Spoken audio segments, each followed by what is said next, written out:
Good morning, everybody, and welcome to our first Board of Supervisors meeting in May 6, 2025, a regular meeting.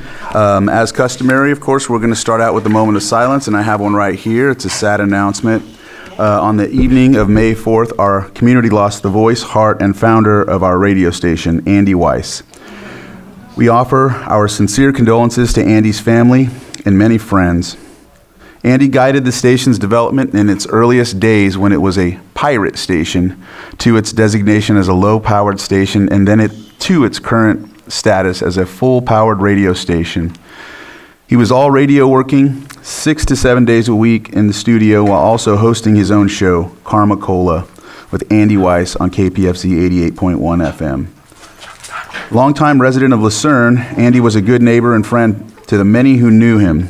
His radio station policies help bridge divergent thoughts and viewpoints in a unique way with open communication and on-air discussion, also allowing local and outside entities to get essential information out to communities around the lake and beyond. Andy's fair and open management of the airwaves allowed for a wide diversity of thought, an eclectic assortment of music and talk shows, and when needed, full coverage of large-scale emergencies that provided vital health and safety information to us all. We are overcome with grief as we wrap our minds around this inconceivable. We find comfort in remembering the contributions of a man who gave his all to the radio and in so doing left an indelible mark on our communities and hearts. Planning for a memorial is underway. We will announce the particulars as soon as possible. Rest in peace, Andy Weiss.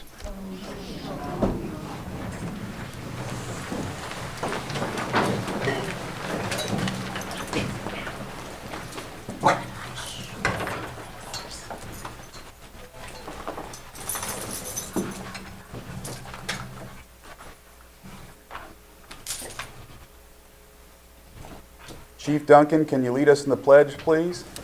I pledge allegiance to the flag of the United States of America and to the republic for which it stands, one nation, under God, indivisible, with liberty and justice for all.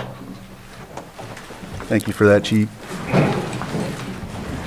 All right. So next on our agenda is consideration of extra items not appearing on the posted agenda. Do we have any? Not looking like we have any. All right. Approval of the consent agenda. As you know, consent agenda items are usually non-controversial. However, at times, these items can be pulled to discuss further or correct specific things. They can be pulled from the Board of Supervisors or from someone in the chambers or on Zoom, someone from the public. Is there any to pull aside from 5.11? I know that we have to pull that, and we'll discuss that later. Just wanted to clarify 5.9 simply because there's an attachment that doesn't open up. So 5.9 and 5.11. Are there any others from the board? All right, I'll open it up to the public. Is there anyone from the public that would like to pull a consent agenda item? Anyone from Zoom? No hands in Zoom. All right. Bring it back to the board for action. Mr. Chair, move to approve the consent agenda as proposed with the exception of 5.9 and 5.11. Second. I have a motion and a second. All in favor signify by saying aye. Aye. Any opposed? All right, motion carries 5-0-0. We will take up 5.9 later and 5.11. And so next we will move on to our timed items. Our first is our 6.1, public input. As you know, public input gives the opportunity for a citizen to come up and speak about something that is not on the agenda. However, just note, anything discussed in this in 6.1, I'm sorry, cannot be addressed by the board as it's not on the agenda, and according to the Brown Act, we have to either guide you to the department or your supervisor will meet up with you and either work with you on it or direct you to where you need to go to address your situation. Is there anyone in the chambers that would like to provide public input? You have one? Did you fill out a document? You just got to come up and fill out a document. You can do it right here. And please state your name for the record. Michael Newdow. Okay. And I'm interested in purchasing the Lucerne Castle. And there's an issue with regard to the hookups for the sewer. They want to charge literally about $500,000 just to hook up the sewer.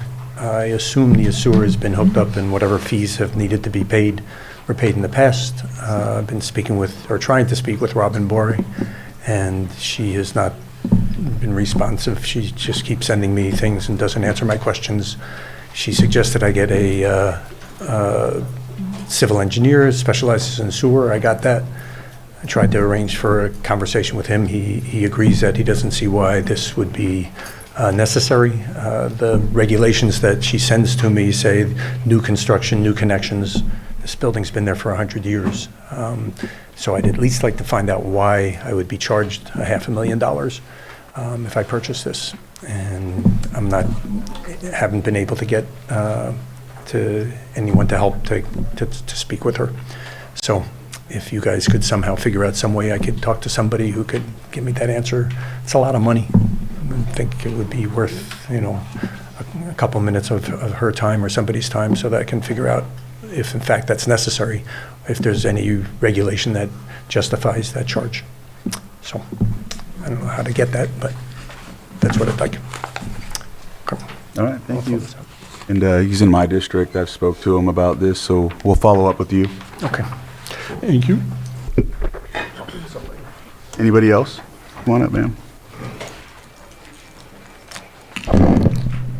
Hi, my name is Cara Faye Ingram, and I'm here today to discuss Raven Shepherd, an MSW at Lake BHS, who has been on continued restriction from providing clinical services for almost a month now, as well as recently being placed on administrative leave while her involvement in Sacred Life Recovery Services is being investigated.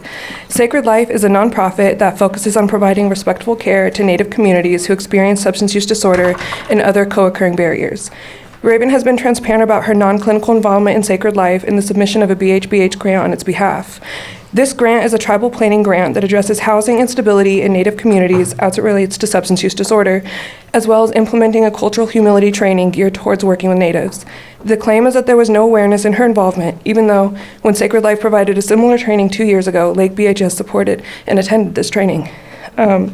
Removing Raven from her work creates additional barriers to Natives seeking mental health services, which further perpetuates the long history of broken promises to tribal communities from government entities. On this month of mental health awareness, don't forget that Native mental health matters and Raven's absence have an impact on them. Excuse me. On this month of MMIP awareness, let's discuss how over 40% of missing or runaway Native youth have mental illness and how lack of mental health for Natives correlate to an increase in missing Indigenous people. The MMIP crisis is deeply intertwined with mental health challenges. Historical trauma, violence, and systemic inequalities contribute to a higher prevalence of mental health issues, which exacerbate the risk factors for MMIP. Raven's work as a Native clinician is imperative to addressing both mental health and MMIP crises in Native communities, and I urge the board to address and expedite the closing of this investigation as it creates a disservice to the Native communities Raven served 3 days a week on behalf of Lake BHS. Thank you. Thank you. Come on up. Hello, my name is Skylar Laywall, and I'm a member of the Manchester Band of Pointerina Pomo Indians, and I wanted to bring awareness that there are increasing patterns of non-transparent practices, conflicting directives, and decisions that appear to override established local codes and state laws. These actions not only disrupt due process, but erode public trust in the county's governance. The administrative culture across some of the departments has grown opaque, inconsistent, and in some cases seems to disregard both legal compliance and ethical accountability. The community is watching closely. I urge the board to consider how continued erosion of ethics and public confidence reflects on leadership as a whole. Respect is earned, not enforced, and leadership without accountability is not leadership. It is fear. Muleham. All right. Thank you. Is there any other public comment? Any on Zoom? No hands on Zoom. All right. With that, we'll move on to our next item, which is Pet of the Week. Hi, I'm Officer Real Lake County Animal Care and Control, and this is Winnie.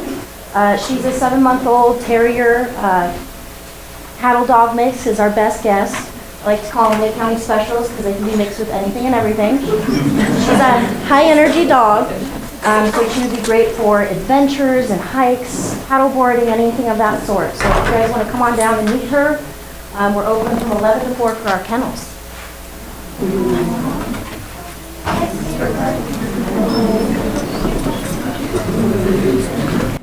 All right. Next, our item is 6.3, new and noteworthy at the library. Hello, Hello. I'm Christopher Beach, County Librarian, and thank you for giving me just a few minutes to talk about what's new and noteworthy at the library. This month, I want to highlight the book, Who is Government? The Untold Story of Public Service by Michael Lewis. Michael Lewis is the best-selling author of books like Moneyball and The Blind Side. He lives in Berkeley, California, with his wife and 3 children. This book is a collection of essays from different authors profiling people working in the federal government and highlighting the work they do. Historian Garrett Graff writes, Michael Lewis collected some of the nation's best writers and told them to dive in somewhere and find someone interesting, far from the front pages, to write about. The result is an astonishing book. No one has ever written about the government better. The profiles are filled with beautiful words and turns of phrases that stop me in my tracks. Together, they paint the staggering genius and hard work behind the day-to-day functioning of our federal government. Who is Government by Michael Lewis is available in print, audiobook, and ebook through the library system. You can request this book or other materials through our online library catalog, which has the combined resources of Lake, Sonoma, and Mendocino County library systems. Since it's spring, I also wanted to highlight our Lake County seed libraries. Each library branch has a seed library where you can check out seeds, grow the plants, and then save and donate back some of the new seeds. Please stop by your local library and check out some seeds and see what you can grow. As more seeds from local plants are donated to the library, our seed libraries will contain what grows well here in Lake County. So you can learn more about our Lake County system at our website at library.lakecountyca.gov, or come visit your local library branch in Lakeport, Clear Lake, Middletown, Upper Lake, or on the Bookmobile. Thanks again for listening to what's new and noteworthy at the library. Thank you, Christopher. Any comments or anyone from the public? On Zoom? All right, we'll move on to our next item on the agenda. There's 6.4, presentation of proclamation designating May 2025 as Lake County Month of Awareness for Missing and Murdered Indigenous Women and People, and B, authorize public services to hang the flag at the courthouse for the month of May 2025. And I will go ahead and read this proclamation. And if you are here for this proclamation, please come up and stand up here with me.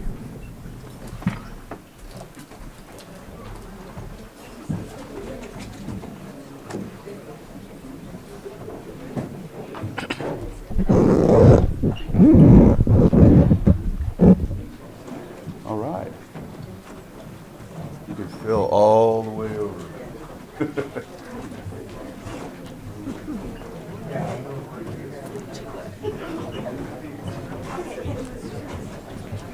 What? You wrote one?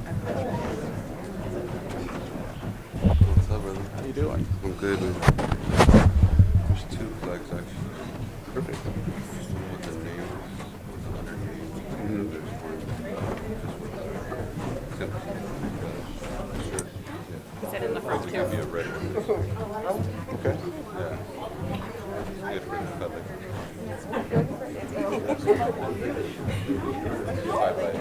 There we go. It'll show up. All right. Come on up. If you guys want to come back here, happy to have you on the dais with us. How you doing? You gonna come up? Yeah. Yeah. Oh. Michael, if you want to come up. Happy to make room. Yes. Yeah. We can have people up here too. Now you got to answer to all this. You got to come up. I'm just kidding. It is a hot mic too. All right. Oh, good. All right. Anyone else? Sure? All right. So I'll go ahead and read this proclamation. It's my honor to read it, and it's an honor to be given the flag to put above the courthouse and have it flying. So I'll go ahead and start with this proclamation, designating May 2025 as Lake County Month of Awareness for Missing and Murdered Indigenous Women and People. Whereas, according to the National Crime Justice Training Center, missing and murdered Native women are 2.5 times more likely to experience violent crimes and twice as likely to experience rape or sexual assault in their lifetime, comprise 40% of sex trafficking victims, and experience rape at a rate of 1 in every 3. And whereas, according to the Centers for Disease Control and Prevention, CDC, American Indian Alaska Native men are 2.5 times more likely to experience violent crimes, and nearly half, 45.3%, have experienced rape, physical violence, and or stalking by an intimate partner during their life. And whereas, the CDC also reports that over 4 in 5 American Indian Alaskan Native men and women have experienced violence in their lifetime, and homicide is the 3rd leading cause of death for Native youth aged 1 through 19, the 4th leading cause for Native males aged 20 to 44, and the 6th leading cause for Native women aged 20 through 44. And whereas, the National Crime Information Center missing and unidentified persons statistics from 2022 accounted for 5,487 missing Indigenous persons incidents, 4,251 of whom were under the age of 20, and by the end of 2022, 1,593 of those cases remained open. And whereas, in 2020, the federal government enacted Savannah's Act and the Not Invisible Act to address the lack of accurate data, enhance law enforcement collaboration, and create better responses to the growing crisis of missing and murdered Indigenous women and people.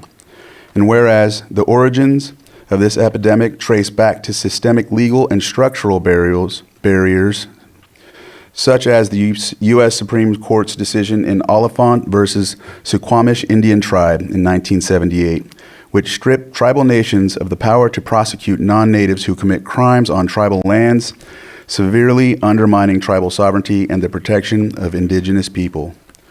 And whereas Lake County is home to some of the earliest known atrocities against Indigenous people, including the Temescal Massacre, 1820s, and the Bloody Island Massacre, 1850, both devastating events that reflect long history of state and settler violence against the Pomo peoples and mark the beginning of documented cases of missing and murdered Indigenous people in what is now Lake County, California. And whereas the area known today as Lake County is located on the ancestral homelands of Indigenous people who have lived, stewarded, and honored these lands since time immemorial, and is currently home to 7 federally recognized tribes: the Big Valley Band of Pomo Indians, the Elam Indian Colony, the Habemetalel Pomo of Indians, the Khoi Nation of Northern California, the Middletown Rancheria of Pomo Indians of California, the Robinson Rancheria of Pomo Indians, and the Scotts Valley Band of Pomo Indians. And whereas the County of Lake is committed to honoring the lives of missing and murdered Indigenous people, both those documented in public records and those whose cases remain unrecorded, and stands in solidarity with the families, communities, and tribal nations impacted by these ongoing tragedies, and recognizes that addressing this crisis requires continued action, justice, healing, and systemic change. Now, therefore, be it proclaimed that the Board of Supervisors of the County of Lake hereby designates May 2025 as Lake County Month of Awareness for Missing and Murdered Indigenous Women and People. Passed and adopted this 6th day of May 2025, signed by myself, E.J. Crandall, Chair of Board of Supervisors.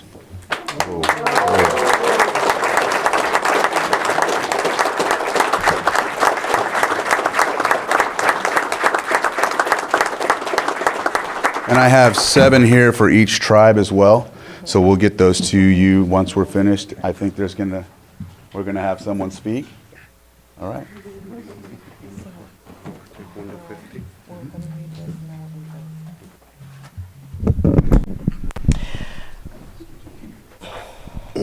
Good morning, members of the board and community members.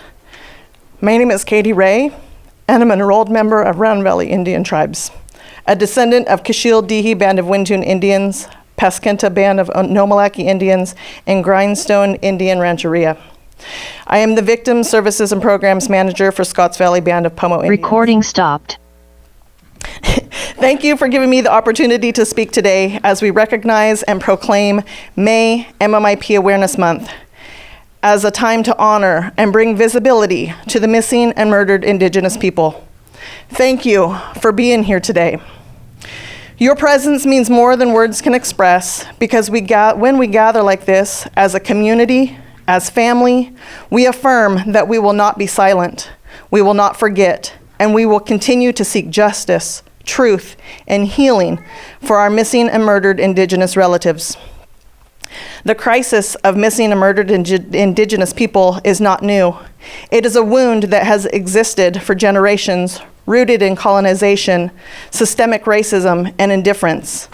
Our mothers, daughters, sisters, aunts, brothers, and two-spirit relatives have been stolen from us, taken too soon, and often ignored by the very systems that are supposed to protect us.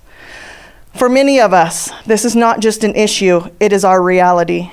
It is personal. We know the pain of unanswered calls, of cold cases left untouched, of hearing promises from officials that are never kept. We live with the ache of not knowing, the ache of knowing too much, and yet we are still here. We are still standing.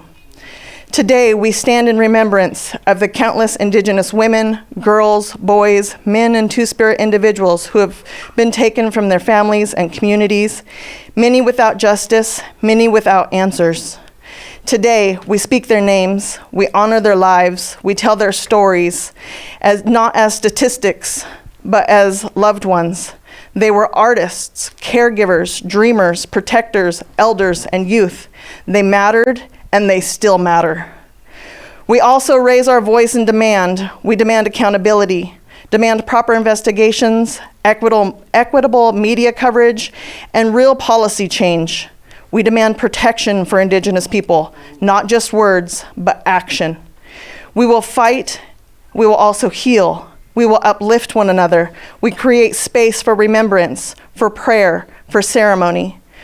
We hold each other up because that is what our ancestors did. This is what we will do for generations to come. Let us walk forward with courage, love, and the knowledge that we are not alone. In the speaking the truth, in sharing our stories, we carry the strength of every person who is missing, every soul we have lost, and every survivor that continues on. We may never stop seeking justice. May we never stop loving. May we never stop remembering. That is why today's proclamation matters. It is more than symbolic. It is a commitment to acknowledging this crisis, to uplifting Indigenous voices, to working with tribal nations, advocates, and families to seek justice and change. Let this proclamation be a call to action for stronger partnerships with tribal communities, for culturally appropriate resources, and for persistent efforts to end this violence. To the families and advocates who have carried this work for generations, we see you, we hear you, we stand with you. Thank you.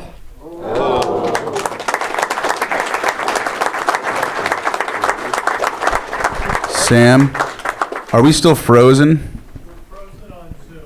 On Zoom, but it's recording still? Okay. I think we're good on that as long as we're recording. So, yeah. You don't have to read it again. I'm not. You can just place the microphone. Oh, here. And finally, hello everybody. My name is Darnell Aparicio, and generally we introduce ourselves in our native language.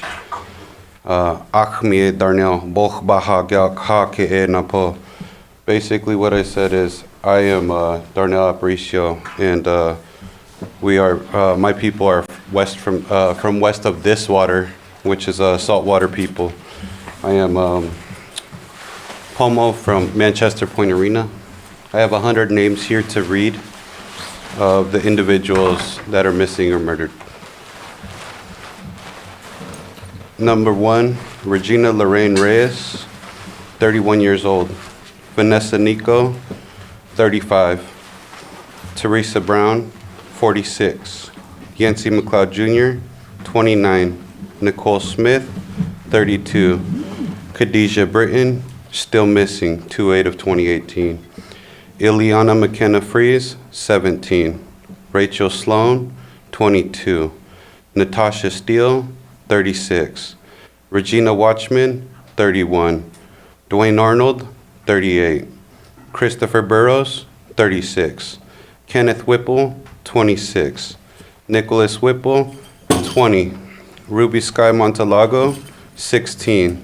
Justina Stubbe, 17. Michael Pena, 52. Reginald Jean Britton, 48. Leonard Peters, 46. William Betega, 25. Roman Elliott, 19. Arthur Ruiz, 42. Stephen Myers, 56. Antonio Jim Buck Tickner, 35.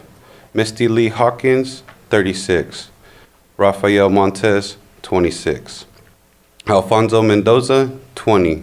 Sam Billy, 27. Bob Want, 28. Ivan Bodine Tillotson, 28. Jordan Luna, 30. Jason McLean, 22. Rupert Duncan, 29. Sam Fullwilder, no age. Patsy Frazier, no age. Regina Asbill, no age. John Hoagland, no age. John Henry Asbill, 22. Louis Hoagland, 41. Lum Willits, 58. Perrin Hoagland, 73. Perry Hoagland, no age. Archie Want, 30. Angel Murguia Martinez, found. Deceased. Roy Totsatek, 9/22 of 24, still missing. Heather Anderson, 24. Monique Loaiza, no age. Daryl Poe, 38. Enoch Cruz Salgado, 21. Savannah LaFontaine Graywin, 22. Emily Pike, 14. Hannah Harris, 21. Ashley Wabashaw, 19. Tyrone Steele, Sr., 41. New Wayne Ramos Jones, 13. William Willie Alfred Cook, Jr., 6. Emily Risling, still missing, 10/18 of 21. Andrea Jerry Chick White, missing since 7/31 of 91. Jenica Suazo, 18. Sumi Gail Wan, missing since 11/16 of 2010. Rosalina Bell Rodriguez, 21. Angela McConnell, 26. Heather Cameron, missing since 8/18 of 2012. Nikki Patterson, missing since 1/5 of 20. Sorry, he was found deceased. John Davis, missing since 10/24 of 21. Shelley Autumn Moon, 16. Margaret Lee Moon, 40. Nikki Dion Metcalf, 40. Julius Barthel Tripp, 42. Ben Taggart, 21. Milton Patrick Yogi Magarva, 55. Sonny Joe Grant, 37. Peter Stewart, 26. I'm going to try to say this name as best as I can. Nandi Omar Thunderdine IV, 36. Erica Young, 19. Warek Lacey Mae Jackson, 18. Virgil Bussell, 3/1 of 2020, still missing. Cheryl Bussell, 50. Brandon Mitchell, 45. Willie B. Nelson, 43. Timothy Thompson, 50. Eddie Koch, 3/8 of 2018, still missing. Mark Nelson, 5/5 of 2016, still missing. Little Gregory Montgomery, no age. Dewey McGarva at 36, deceased. Victor Martinez, no age. Angel Baby Espinoza, 23. Richard Frederick Tiz Mill Estrada, 17. Dustin Martin, 7/20 of 2015. Tyrone Bo Robinson, 12/21 of 18. Sequoia Callahan Galvin, 18. Raymond Eckert, 34. Elaine Gira Rivera, 6/26 of 87, still missing. Mel Green McGregor, Mel Green McGregor, 914 of 25. Jeffrey Paul Bull, 927 of 05. Joseph Victor Canal Jr., 420 of 07. Joseph Scott, 119 of 07. Elijah Running Bear Diaz, 101 of 2015. Tyrone Bo Robinson, 1221 of 18. Martin Smith, 27. All those names matter. All those names, whether they're here, whether they're alive, whether they're deceased. And let's remember that 55 of those names come from Round Valley Indian Reservation, which comprise 55% of our entire population of missing and murdered indigenous people in the state of California. Thank you, everybody.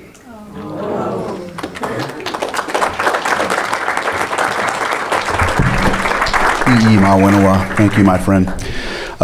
Is there anyone else that would like to speak? I just also wanted to say thank you for being here. Chairwoman Sorelli, Chairman Simon, Chairman Cromwell, and Chairman McLeod. I see a lot of council members here as well, elders, leaders. I appreciate you all coming. I know that we are all connected to many of those names. Interesting statement that I will make is deployed, overseas in a combat zone, my unit only lost one person, or not even one person, it was actually an injury. And I come home, and since then, like at least from the people that I'm either related to or I know in those names that were read off, at least 40% of them I've had a connection to them, if not related to them. So I had to highlight that, and a lot of them were younger than they should have passed. So that's just an interesting thing I always think about. Any other comments, or anybody want to come up and speak about this proclamation? Is there anyone from the public? And then I'm going to ask the board. Sorry about that. I should have asked you first. Go ahead. This is one of the most powerful proclamations that we do throughout the year, and it's humbling and an honor to have you all join us. And we have leadership, and we have youth and elders, and it's incredible for y'all to be here. So I'm deeply appreciative that you do this, that you bring this to us, Chair Crandall, and that we can participate in this way. So thank you. All right. Go ahead, Vice Chair Rasmussen. Thank you. I appreciate the county's commitment to this issue and all of our tribal community members for being here and making this a priority. Thank you.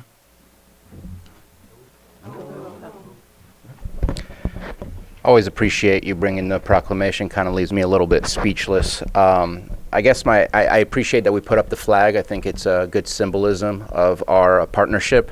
I'd like to see what we can learn and what we can do, maybe inviting our sheriff to talk to us about what is done internally to try and rectify this issue, learning more and seeing what else we can do and what we might be missing, because maybe we're trying and maybe we're not thinking of some of the opportunities that should exist. So just looking to see if we can further the conversation than just a proclamation. Thank you. And if I remember correctly, it was you and Katie who thought of the flag. So that was great. Well, Katie for sure, but yeah. Is there anyone else? If not, Sam, it looks like it's that time. I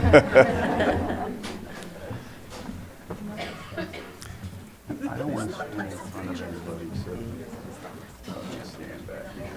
Yeah. That way I'm not in front of everybody.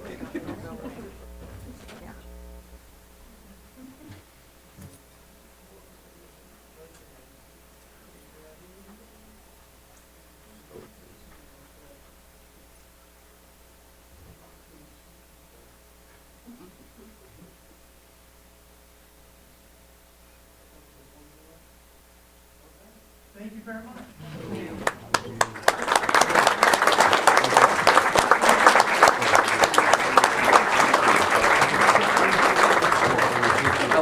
Ellen, how's Zachary there? Did you hear the names when you were going? Because I saw that you were on the phone. Those are all our people that are died that were missing. And you looked like you were busy with it. Yeah. Well, This should take a precedence. Our people matter. So I hope so.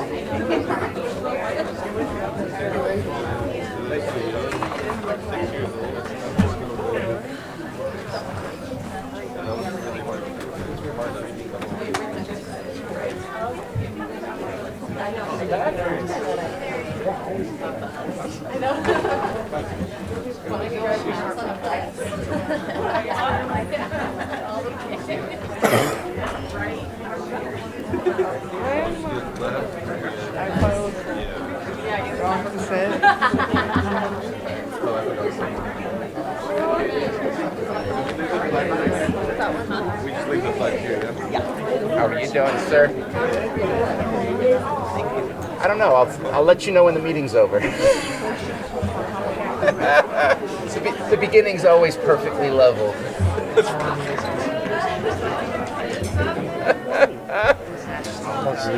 By the end, you're like, here we go.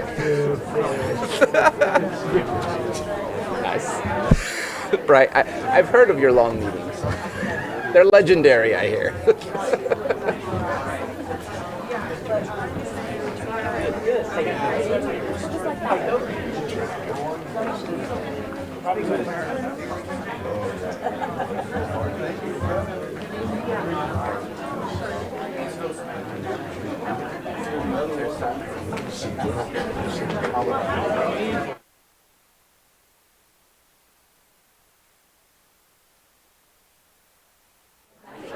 Well, good. All right. Looks like we finally got the issue resolved. Thank you for your patience, and we will get back to the agenda. It looks like we have to finish up 6.4 real quick, which is B, authorize public services to hang the flag at the courthouse for the month of May 2025. I didn't know, Lloyd, what was the process here? So your board, it appears your board already took in public comment for the whole item, which includes A and B, items A and B. So your board can proceed with just the motion, Okay.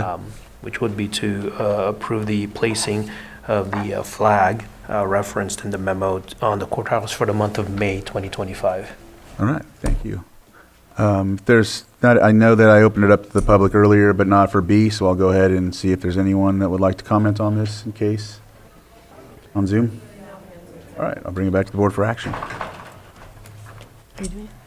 Mr. Chair, I move to approve the posting of the flag and authorizing public services to put it on the courthouse for the month of May 2025. I second that. A sec? Okay, so I have a motion and a second. All in favor? Aye. Any opposed? All right, motion carries 5-0-0. It looks like we are on our 6.5, presentation of proclamation designating May 1st through 7th, 2025 as Elks National Youth Week in Lake County. And Vice Chair Rasmussen will be reading this proclamation. You want to have the Elks come up?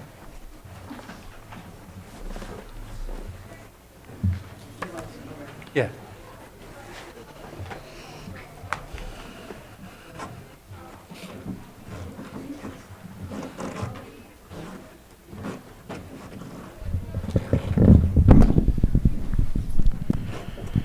Well, I'm happy to read this proclamation since I am a member of the Lakeport Elks and appreciate you folks being here today. So this is a proclamation of the Board of Supervisors of the County of Lake designating May 1st through 7th, 2025 as Elks National Youth Week in Lake County. Whereas Lakeport Elks Lodge 2704 will sponsor and observe the National Benevolent and Protective Order of the Elks National Youth Week, May 1st through 7th, 2025, to honor America's junior citizens for their accomplishments and to give fitting recognition for their services to community, state, and nation.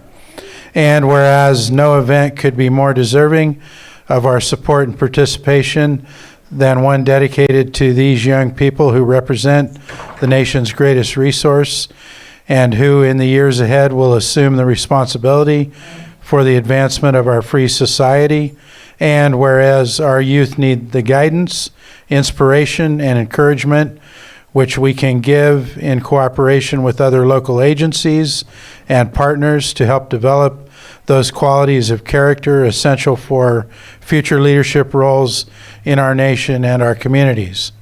And whereas for over 19 years, Lakeport Elks Lodge has promoted the annual Elks National Americanism Essay Contest, which is open to all students in the 5th through 8th grade.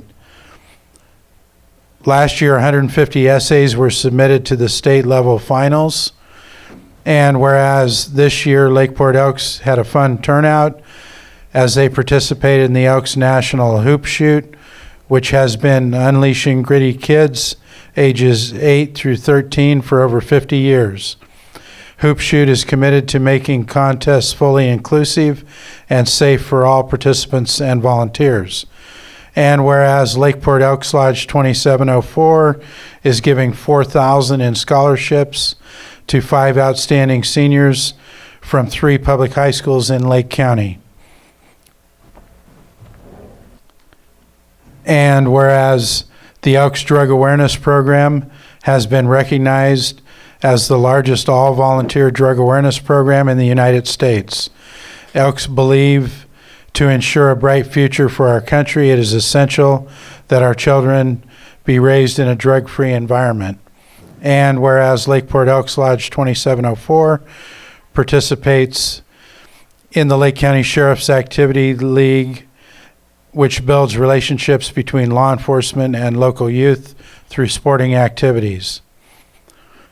Now, therefore, be it proclaimed, the Board of Supervisors of the County of Lake do hereby designate May 1st through 7th, 2025, Elks National Youth Week in Lake County, passed and adopted this 6th day of May, 2025, and signed by our Chair of the Board of Supervisors, E.J. Crandall. Thank you, and I will hand this to our exalted ruler. And Yes, I would. Actually, it's instead of $4,000 in scholarships, it's $10,500 that we are giving away this year. And we also support Totes for Teens, which is a wonderful program that we got a grant for $6,000 for them that provides essential items for teenagers who are either homeless or in desperate situations. The Americanism, this year the topic is, what does patriotism mean to me? Last year it was the Bill of Rights. That was a doozy. You have no idea what we read. And then, and we are trying to further our inroads into with the students. The Hoop Shoot is fun. We would love more to come out for it because there are monetary awards. Also for the Americanism, it's monetary awards. When we gave a $300 check to a 7th grader in front of the assembly, it made people realize we meant business. So, and if anyone is interested in being a part of the Elks so that you can do some of these things and bring forth some of the ideas that you have, please see me. Thank you. thank you.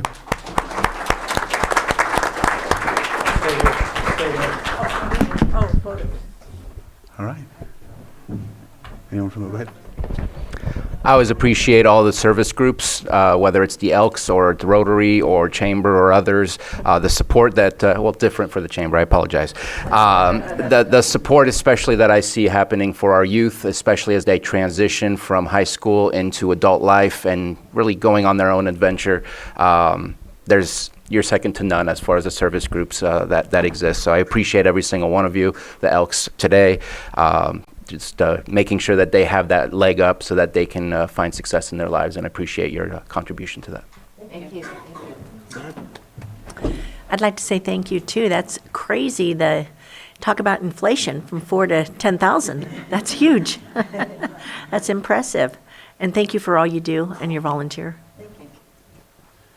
Yes, I wanted to also thank you. I know that in the Upper Lake Town Hall, we have Dave Eby, who usually invites you. Yeah, and so I just know that there's been some meetings that you've come and donated and things like that. So again, thank you so much for everything you do for Lake County.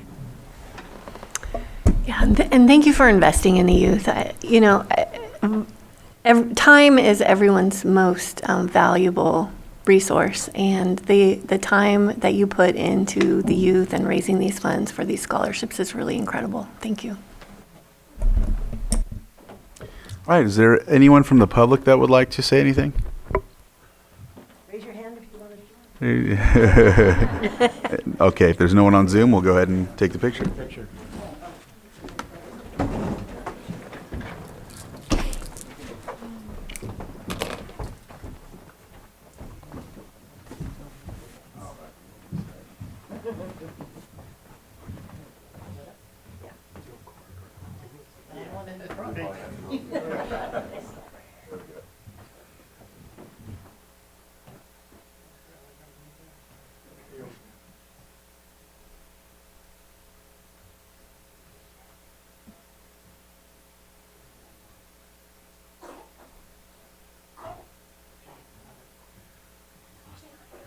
you.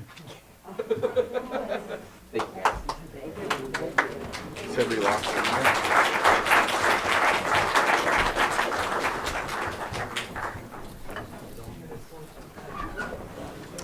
We lost our hearing again? Our internet. Internet, okay. Yeah. All right. So we're going to keep continuing on. I guess we've lost internet, but we're going to keep continue on. So we'll go on to our next item. 6.6, presentation of proclamation designating May 2025 as Community Action Action Month, and Supervisor Pyska will be reading this proclamation. So if you're here for this proclamation, please come up. All right, everyone from NCO.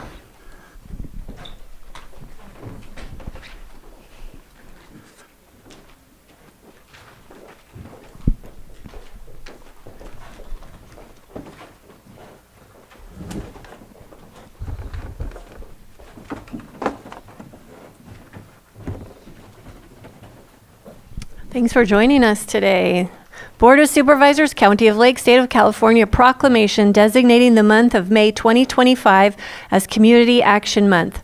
Whereas community action creates pathways to prosperity by helping hardworking families achieve economic independence rather than keeping them reliant on government assistance. And whereas community action is built on innovative, responsive, and efficient programs that are uniquely tailored to meet local needs.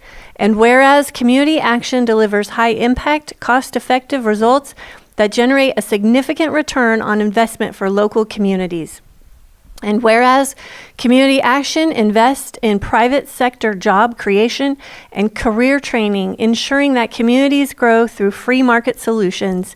And whereas community action agencies are trusted pillars of the community that engage volunteers who donate their time to advance local progress, support working families, and contribute to lasting community success.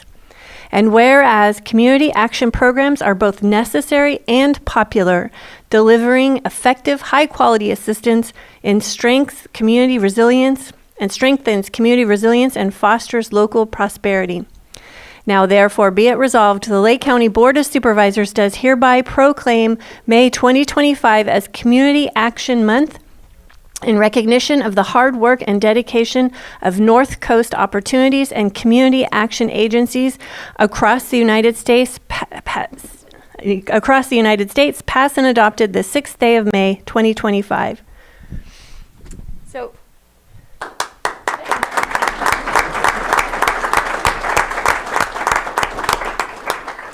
North Coast Opportunities is our community action agency for both Lake and Mendocino County. And we have our new CEO here to speak. Dan? Thank you, Supervisor Pyska and the rest of the Board of Supervisors. Community action agencies were developed in 1964 under Lyndon B. Johnson's War on Poverty and have continued since then. There's been many administrations that have tried to eliminate community action agencies over the years, and we continue to survive.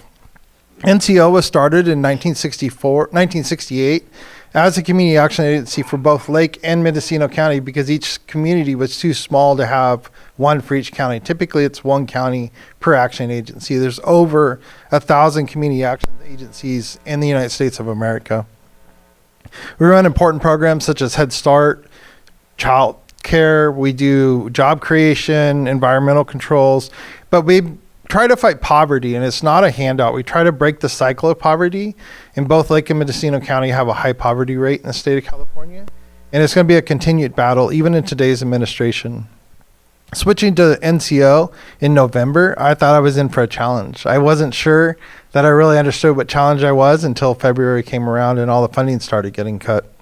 I thank you again, Supervisor Pyska and the board, for the declaration, and we will continue to fight poverty and try to break that cycle here in the 2 counties. Anyone else who wants to speak? Okay. So from time to time, we do share a lot of the really important programs. So that's why we see Build here. We've got home hardening represented, and then some of the other programs that Dan spoke about. So NCO offers quite a lot of different programs to strengthen both the communities of Lake and Mendocino County. So we're very honored to have this proclamation today. Did you have something? Yeah, I just wanted to thank NCO for the tremendous amount of work and all the programs and commitment you have in Lake County. Thank you.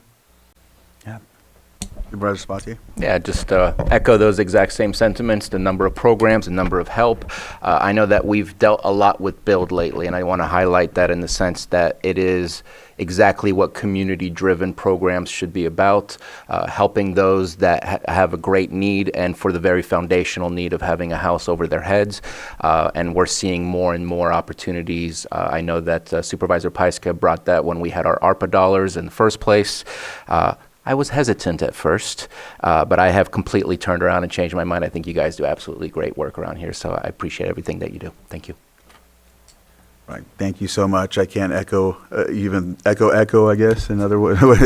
But thank you again for all the work you do. I appreciate seeing you all here, giving presentations about Build and all of the other wonderful work, all the other wonderful jobs and works that you do. So thanks again. Anybody else? Well, we haven't talked about the gardens projects either. And so this is where community gardens are built in different communities around both Lake County and Mendocino County, teaching people how to grow their own food, another way that we're really supporting folks to be more self-sustainable. Do you mind if I add something else? New Digs, I just want to give a shout out to New Digs, an important program both during our disasters and just on our everyday needs to help navigate through the housing issues that we have.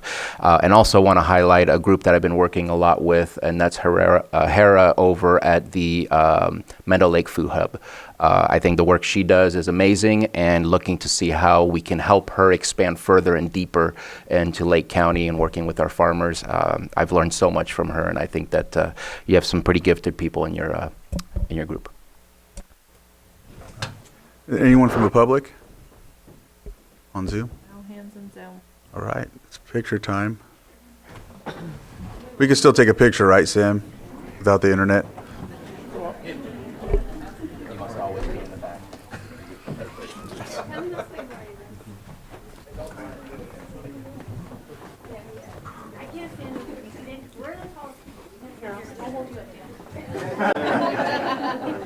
You want to stand on it? There you go. There we go. Where's Amanda? Here. Thank you.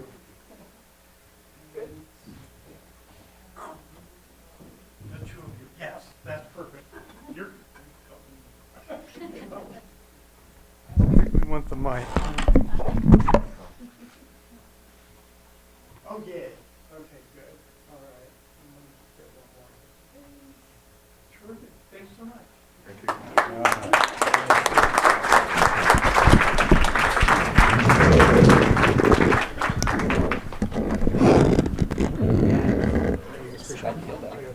All right.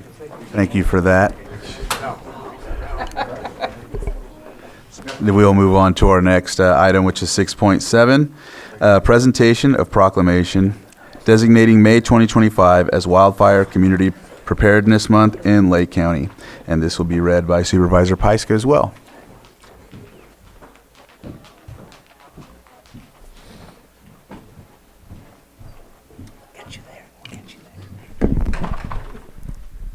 And who do we have from Fireways groups? or any of our preparedness groups? I saw Magdalena. Come on up. Terry. Oh, yeah. Anyone from NCO? Tried not to Come on. What's that? Yeah, come on up. All right. Good job, Dennis. All right, Board of Supervisors, County of Lake, State of California proclamation designating May 2025 as Wildfire Community Preparedness Month in Lake County. Whereas wildfire significantly impacts Lake County's environmental, economic, and social well-being and can occur during any month. And whereas residents of Lake County's fire-prone communities must accept responsibility for living in high fire hazard areas. And whereas residents, property owners, utility providers, evacuation corridor owners, and essential service providers must prepare to survive wildfire by ensuring proper management of vegetation and debris surrounding their locations, and must stay continuously vigilant throughout the year. And whereas residents, citizens, and guests should take proactive actions immediately during a wildfire or any other emergency to keep themselves safe. And whereas Zone 0 is the ember-resistant zone, which extends 5 feet from buildings and has been proven by science to be the most important of all defensible space zones, and is designed to keep fire or embers from igniting materials that can spread to your home. And whereas using hardscape materials for landscaping, removing all dead or dying vegetation, removing all branches within 10 feet of any chimney or stovepipe outlet, limiting combustible items on top of decks, relocating firewood and lumber to Zone 2, and replacing combustible fencing attachment to the home with non-combustible alternatives are some examples for clearing Zone 0. And whereas residents and property owners are requested to create 100 feet of defensible space, reduce fuels, have their address clearly posted, have a wildfire ready, set, go plan, prepare for extended periods without electricity, and whereas residents and property owners are required to follow Article 8 to Chapter 13 of the Lake County Code regarding hazardous vegetation and or combustible material, which requires that defensible space protections are accomplished on those portions of unimproved parcels, adjacent to improved parcels, and all along roadways. And whereas utility providers, phone, cable, fiber, electrical, et al. are requested to create defensible space and remove all fuels within 100 feet of infrastructure stations, transmission line systems, earth to sky, and have their address clearly posted. And whereas evacuation and roadway corridor owners, federal, state, county, city, private, are requested to create defensible space, limit ladder fuels 10 feet, reduce and or remove all fuels within 100 feet of the roadway. And whereas essential services providers, hospitals, medical clinics, fire stations, police stations, government facilities, senior centers, care and shelter locations are requested to create defensible space and reduce and or remove all fuels within 100 feet of their infrastructure, have their address clearly posted, and prepare for extended periods without electricity. Now, therefore, be it proclaimed that the Lake County Board of Supervisors, in partnership with the Lake County Fire Chiefs Association and the Lake County Risk Reduction Authority, support the month of May 2025 as Wildfire Community Preparedness Month in Lake County. What you do makes a difference. Fire season knows no season. Passed and adopted this 6th day of May 2025 by our Chair of the Board, Chair Crandall.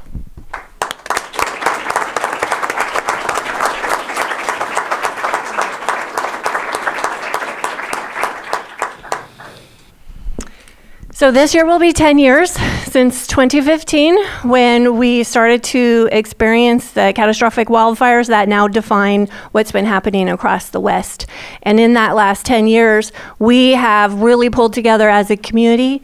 We have built a network, we've built systems, we've built a workforce, we've built up nonprofits and our agencies. Everyone is really working together, and we're mitigating wildfire on efforts that really aren't seen across the country and across the West. So I want to just show my deep gratitude to everybody that's been working on this tirelessly. volunteering, building nonprofits, doing all of this work because it's making a difference. We know that fires are going to keep happening. We have a climate that is hotter and drier for longer, and it is up to all of us. It's not a single person or a single agency's job. It's all of us together. And I wish I had our law enforcement up here too. Come on, come on. There we go, there we go. You're not coming, Gavin? Come on. Come on, Gavin. I know. But you've been part of this for the last 10 years. All right. Well, I know Chief Duncan has a few words, but again, like this is all of us. We're in this together. We all do our part. So thank you all for stepping up in all of your individual ways. You got a leash. Just a couple notes from the CAL FIRE side. This week is Wildfire Preparedness Week. Just we want to remind folks that we have burned over 1 million acres in 2024, and one of those was a park fire that was really close to us for 429,000 acres. It's the era of mega fires, which we just do not want to see any more of. Just as a note to the year-round fire season, in January we had one of the most destructive fires in the state, well actually two of them, the Eaton and the Palisades fire, which consumed over 16,000 structures and 30 civilian lives. So just that year-round fire season is a thing. So those fires driven by wind are just incredible. CAL FIRE responded over 600,000 emergencies in 2024, including 8,000 wildfires. And in 2024, we treated over 130,000 acres through over 900 fuel reduction projects. You'll see those and our crews going around the county working on the roadsides. We're working actually in the MTZ, which is a mutual threat zone behind Walmart in Clear Lake today with a lot of heavy equipment, crews over there getting that ready. And I hate to evacuate folks down on Dam Road, but it is just a yearly thing we're going to try and work on a lot this year, so hit that hard. So you'll see that equipment on the side of the road. You can wave and honk at those guys. They love that when folks are going by. Just don't swerve at them. We did actually get some new aircraft. The C-130 is a new aircraft for us, so Big Bird will be in the sky this summer to come give us some red material out of the sky for that. And we do have our own Firehawk here present in the county, which is really cool. We do want to celebrate a couple of partner efforts, which is we really pride ourselves on the state level of doing that. We just recognized our 1,000th Firewise community in Fresno, which is huge. And that also we have some really groundbreaking work with the passage of SB 310, working with the tribes on tribal burning. So that's been huge. Thank you. I appreciate that. We worked down with the tribes in Terra on some burning in the Black Forest and the Riviera, which that is really the mission going forward, is utilizing those who have been land stewards for thousands of years and us taking that knowledge and incorporating it into the state level. So thank you for the time. Thank you for the proclamation, and I hand the mic back. Yep.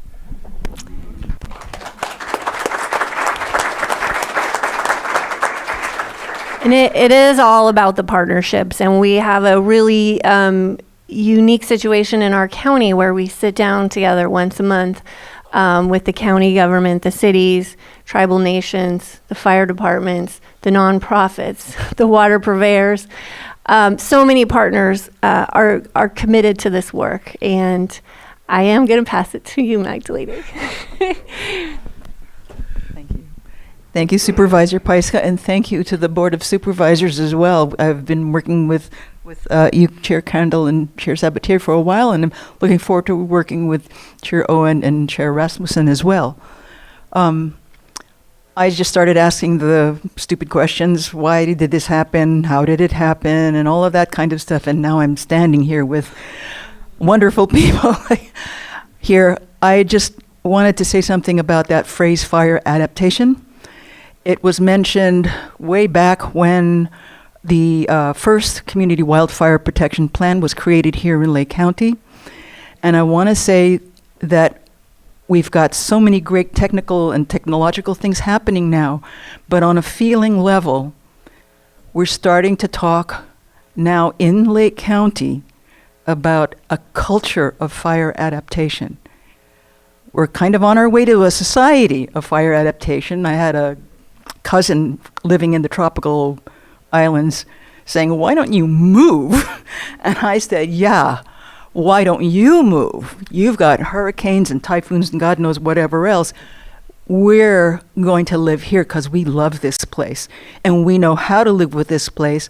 And so I wanted to call out fire adaptation as a culture started thousands of years ago through our tribal First Peoples here.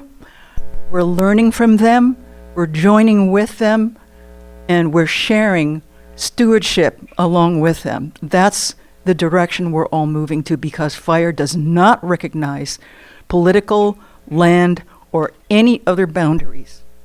And we can live well with wildfire if we understand what it is, what it can do for us, and how we can teach the future generations how to do the same thing.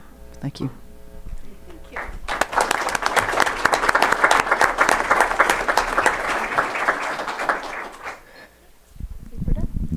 I know that when I first got on the Lake County Risk Reduction Authority, I first joined the Board of Supervisors, and Magdalena, you were there, and Chief. At the time, Supervisor Pyska was part of the group out at Cobb Area Council and was working on a lot of this, the wildfire risk and all of that. And so that's why immediately when she was elected, I just said, okay, I'm taking this, I'm going to let her do the work. And you all have done so much with that, and just in general. I know there's a lot of other folks that would be here as well that are doing a lot of this good work as well. So just wanted to say thanks, and thank you for doing this proclamation. Yeah, I know it's already been mentioned, but we've come a long way in the past 10 years, and that's all due to everyone coming together and cooperating, and including our community members and the many organizations and agencies that are committed to this. And I know we'll continue to advance and do even better in the future. Thank you. I understand your Blackhawk put out a fire in Middletown yesterday, and they said pretty much in one swoop, which was pretty impressive since the winds were whipping pretty hard, enough to, I believe, start the fire. Is that what, you don't know yet? You don't have a cause yet. So that was pretty cool. They said that it got to about 1.25 acres, and the Blackhawk took care of it. So that's very impressive. I think we do have some of the best response teams and fire safety in the country, and I'm really proud of our fire departments and our responses. Thank you. It's unfortunate that part of that is because of the experience that we've had with a number of fires that we've all endured. I know that Supervisor Pyska mentioned 2015. I remember August of 2015 very well, as I watched the fire creeping from the Rocky Fire towards the city of Clear Lake. I was hanging out with Sergeant Cook at the time as we were trying to explain to people what an evacuation would look like and what the orders actually mean. I think we were all very new to the large scale evacuation and what that would look like. Unfortunately, August was not the end that year, and we unfortunately, what we thought was the worst of the worst already got even worse in September. Preparing is also preventing. And I know that it was mentioned, but I just want to reiterate, every property owner has a responsibility to not only protect their property and their dwellings, but to also help and protect the community that surrounds their area. If you have the area that is conducive to continuing or strengthening the fire, you are endangering your neighbors, you're endangering your community. Too often, and I'm seeing it right around my house, I'm having to do that for my neighbors who are absentee neighbors who have just vacant land. And I think that too many of us have to deal with those types of things. But please take care of your properties, do the effort. The fuel is there right now. It is available to burn. We've already seen multiple multi-acre fires that have occurred just in the past week or so. It's an every year thing.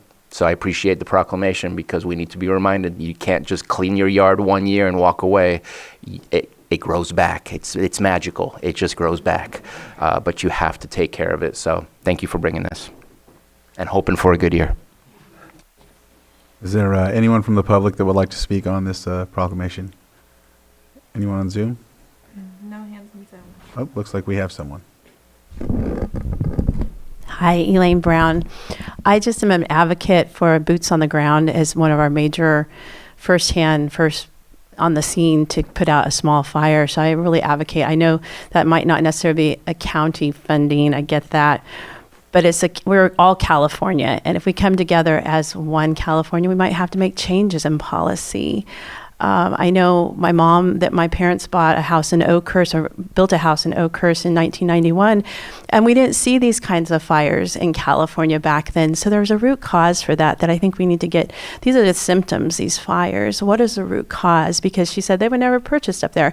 I remember that time, and we've seen a lot of fires since then. There's some ideas of why it's probably happening, but I think we need to be mindful of a bigger picture that might be going on here. And also, I really want to safeguard one of the best things we have in Lake County is our blue skies.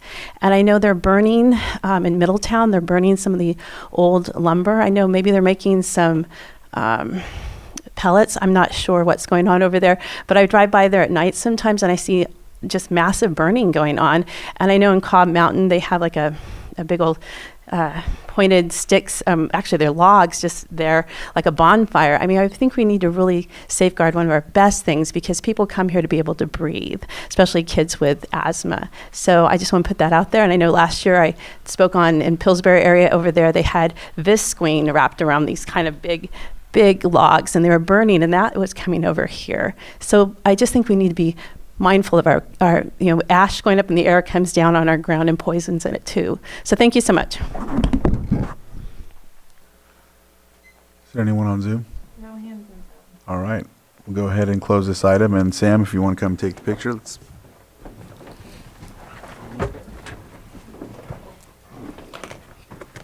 Sorry.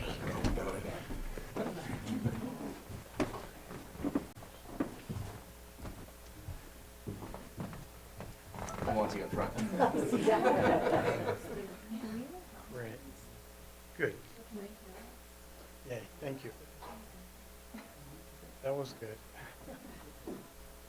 Thank you. That was great. Okay. Thanks so much.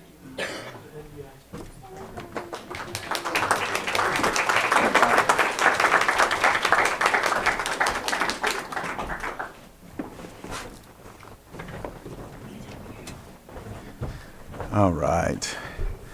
We'll move on to our 6.8, was 925, presentation of proclamation designating May 2025 Mental Health Matters Month, and Supervisor Sabatier will be reading this proclamation. If you're here for this item, please come on up and stand with Supervisor Sabatier as he reads this proclamation.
All right, I think that is everybody.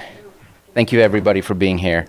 So I'm going to say something. I've had about an hour, since we're a bit behind on our proclamations, to think about what I was going to say. That's different than the usual thing. We have a lot of stories, and stories can help us learn from the past. Even something as silly as Humpty Dumpty is a story to help you learn something about how we should be philosophical teachings, things like that. We've all heard of things, stories, tales like Atlantis, where we used to have technologically advanced civilizations and they've disappeared and started again. And whether you believe that or not, it doesn't matter. But those stories, I think, matter to teach us something. I think we've come to an age where life is really much more complicated than it needs be. And it creates situations where we need all these people here to help others figure out how to navigate in the complexities that we have in front of us. It's not simple living anymore. It is complicated for our young people, for our young adults, for our elders. I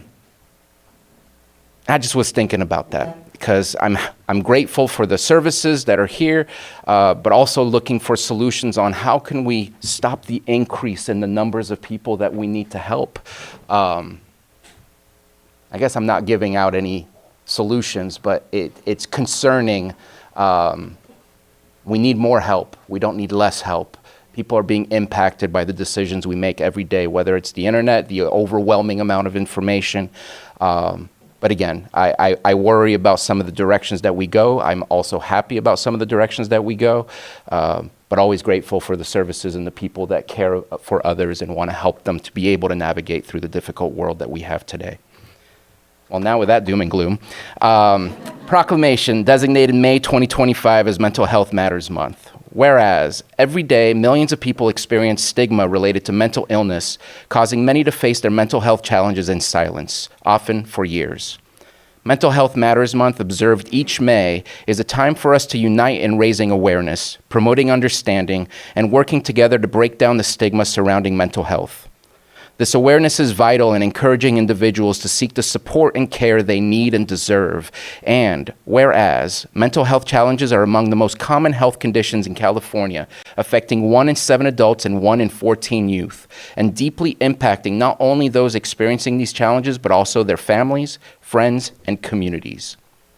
And whereas 1 in 26 Californians live with a serious mental illness that can impair daily functioning, and when left untreated, may lead to a life expectancy of up to 25 years shorter than that of the general population.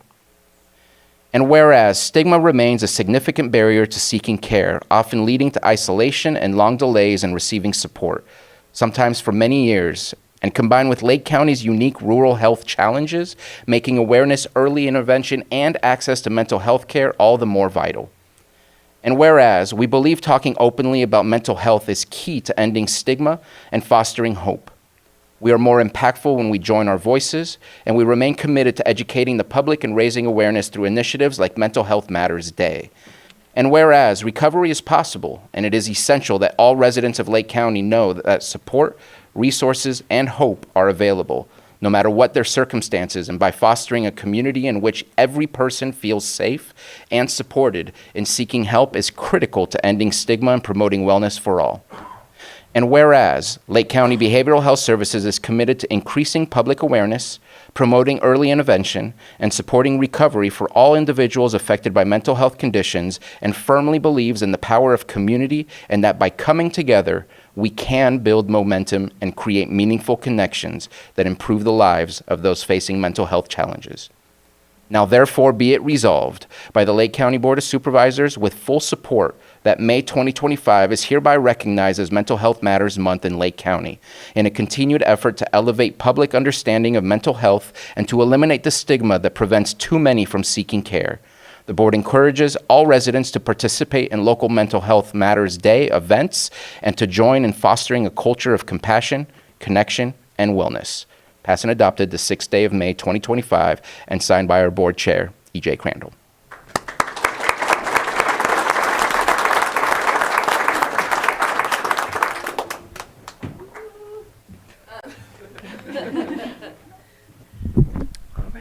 Good morning, everybody. My name is Elise Jones. I'm the director of Lake County Behavioral Health Services, and I'm also a person with lived experience with severe and persistent mental health. In fact, we did a survey of our department in the past couple of months, and we found that about 25% of our staff have at some point in time received services from our department.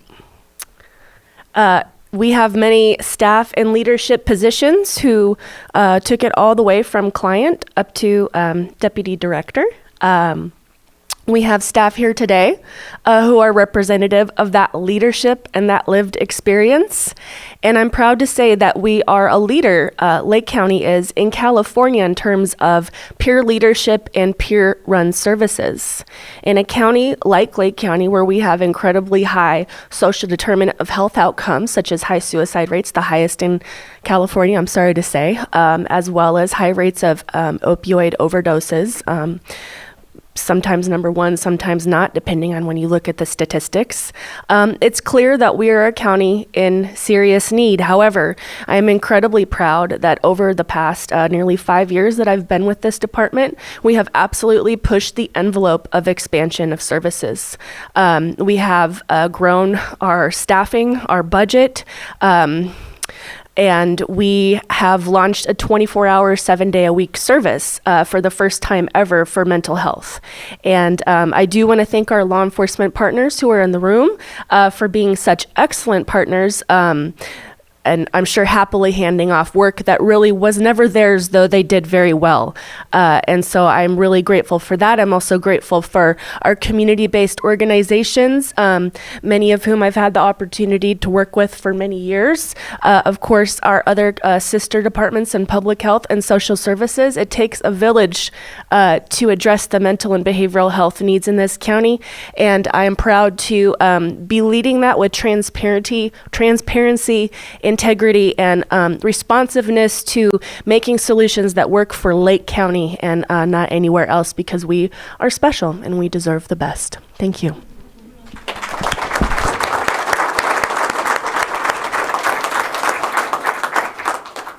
Anyone else?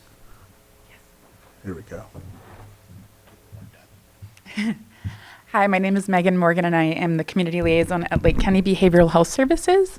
And I just wanted to talk about Mental Health Matters Day, which is coming up this Saturday at Austin Park in Clear Lake from 1 to 3. And that is going to be a really great family-friendly event. All day we're going to have raffle prizes, we're going to have music, we're going to have food. This is... Thank you. Now it sounds much louder. So yeah, I just want to invite everyone down to Austin Park this Saturday for Mental Health Matters Day. We'd love to see you there.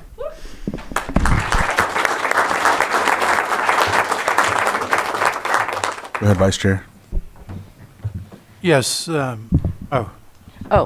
my name is Raven Shepard, and I'm a community member here in Lake County. I've lived here for 40-something years of my life, and I just want to bring awareness to tribal mental health and how that matters as well. We deal with a lot of symptoms of racism and microaggressive behaviors and things like that. That's why we kind of push for awareness or to be recognized, because there's a lot of little things, like there's like systemic racism where things were designed for us to fail. And so we've pushed through those barriers, and we still get only so far sometimes. And what that looks like is microaggressive behaviors. What that looks like is when you lead the narrative, but you lead the narrative the way you want it to be seen, or you frame something the way you want it to be seen based on rules, laws, regulations that a lot of times us natives don't really understand all that. We're just trying to help or be helped. So that's really important when we're working with Native Indigenous communities, that we recognize how we're using compassion as a tool or as an empathetic gesture. Is it a tool, is it a weapon, or is it something that's coming from your heart? So I just want you guys to take that in today. Thank you very much.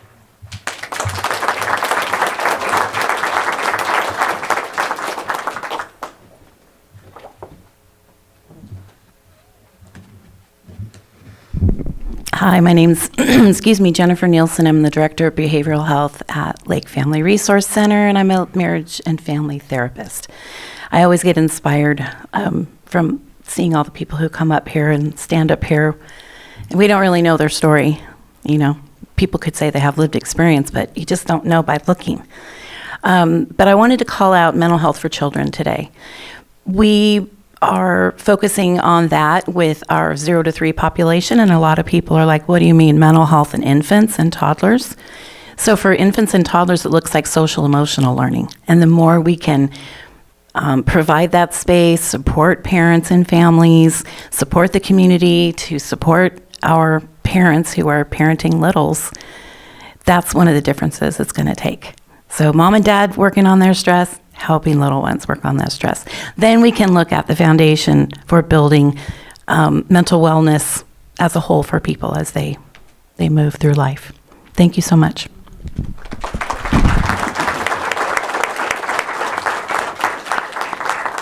I know, Vice Chair, you had your... Yes, thank you.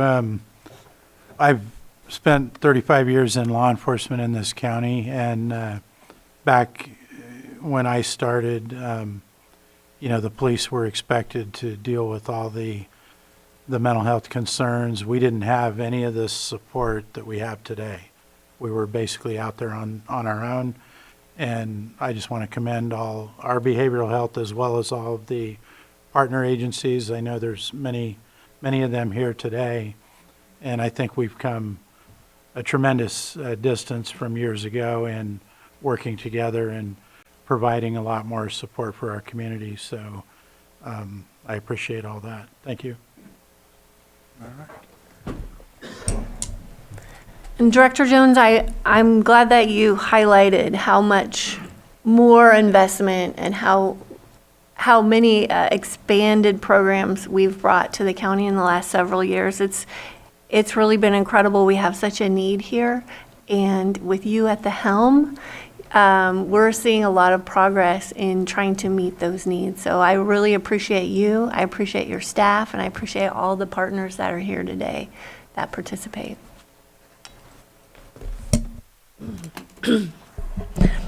I just want to say thank you as well, and it'd be really interesting to get kind of to the bottom and try to start stopping this before it ever gets started, and seeing what we can do to reverse this, because it hasn't always been this big of a burden, but it sure is. Thank you for all of your time and everything you do. Yes, and I echo what everyone else is saying. Of course, I don't want to repeat the same things, but a lot of the mental health stems from, if it's not something that's already already born with, but there's also a lot of trauma that comes along with mental health, whether it be anything that has to do with upbringing when it comes to social issues and whatnot, but also that you see a lot of similarities when it comes to veterans. Or folks that deal with that type of trauma. It's a majority of it deals with trauma. And so the work that you do to, work alongside with the folks to kind of bring them out of the situation that they're in, it's very important, because sometimes people work with folks with mental issues, and they're not understanding or having that empathetic response. Or they always say, like with veterans, they say you have to climb down into the hole and meet them and help them climb out. And that's the same with when it comes to all of the situations, especially when you're dealing with humans. We all respond to this the same. So just wanted to add that. And again, I'm glad we're doing this proclamation, and let's keep trying to catch this upstream, as much as possible. Mm-hmm. All right. Is there anyone from the public that would like to speak on this? Go ahead, Supervisor Spatier. I feel I need to clarify my original comments a little bit. I think we're also doing a much better job of diagnosing. I was thinking of like autism and the numbers that we have. We're doing a better job of diagnosing. I think it's the same thing for mental health. We're more aware of it. We're doing a better job of serving the people who need help and diagnosing it. So it's not always just the environment. I think there's so many different factors. I just wanted to clarify that. It's not just where we're going in the future. All right. Elaine Brown. I've been an educator since 1990, and I'm all about root causes. And I know as an early teacher, I was in training about, probably many of you have heard this story, that there's people that you're pulling out of a river. They're coming in and you just pull them out. They're just drowning. You're pulling them out of a river. And a bunch of people get around and they do that. And finally someone says, well, let's go up and see what's causing them to fall in. And I think that's really paramount here, because we have this opportunity right now in our free society that's still free to look at what are the root causes. And I know as an educator, and I've seen it firsthand, that children are being vaccinated and the brain barrier is not, at that baby age, is not even capable of processing that. And through that, we're getting lots of autism. What used to be 1 in 30,000, probably in the 1950s, now it's 1 in 34, I think. So I've seen parents put all their resources into their children being accepted in school. They fought in IEP meetings I used to sit in on. And we need to look at the root causes, because you're going to have a lot more Band-Aids you're going to have to be putting on these symptoms that are being caused. And we just had 5 years that I don't want to talk about right now, but I don't trust the government. I don't trust our medical. And until we're able to sit down across the table from different backgrounds and speak on these issues that are killing our children, you're going to continue to have more money spent that we don't have. Thank you. All right. And anyone on Zoom? No hands in Zoom. Go ahead. I see you walking up. I'm Laura Sullivan. I'm the clinical director with Redwood Community Services, and I echo what everyone's had to say today. I just want to leave everyone with the reminder that if you're struggling, whether you're a kid, an adult, reach out for help. These are the faces that are here to help you. Thank you, Laura. Thank you.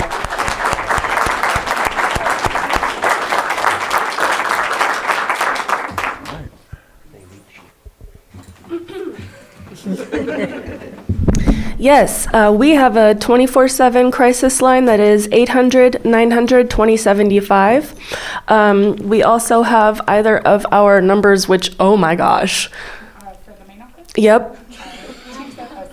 707-272. No. Nope. 274. 9101. Thank you.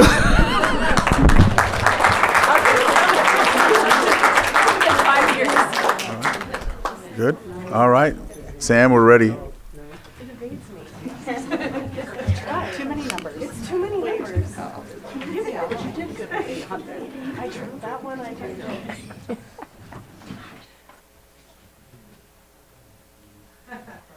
Oops, I'm sorry.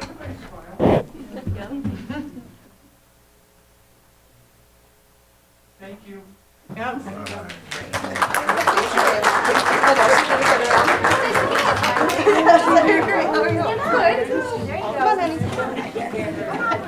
All right.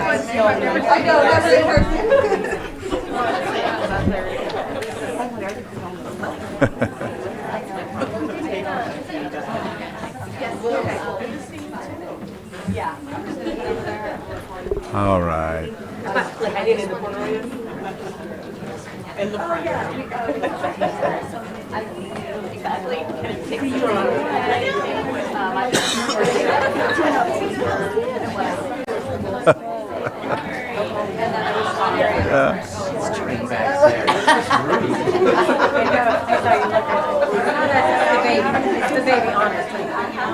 All right. We'll move on to our next proclamation. 6.9, presentation of proclamation designating the week of May 4th through 10th, 2025 as Correctional Officers Week in Lake County. Vice Chair Rasmussen will be reading this proclamation. If you're here for the proclamation, please come up and join Vice Chair.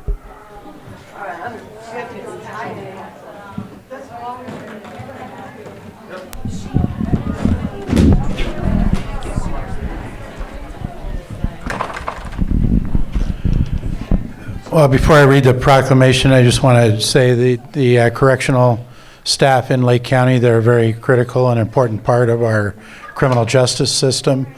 It's a difficult job that's even become more difficult over the past 15 years with the criminal justice realignment that's happened in California. And, they've had to adjust how they operate, with the jails really becoming more essentially a state prison.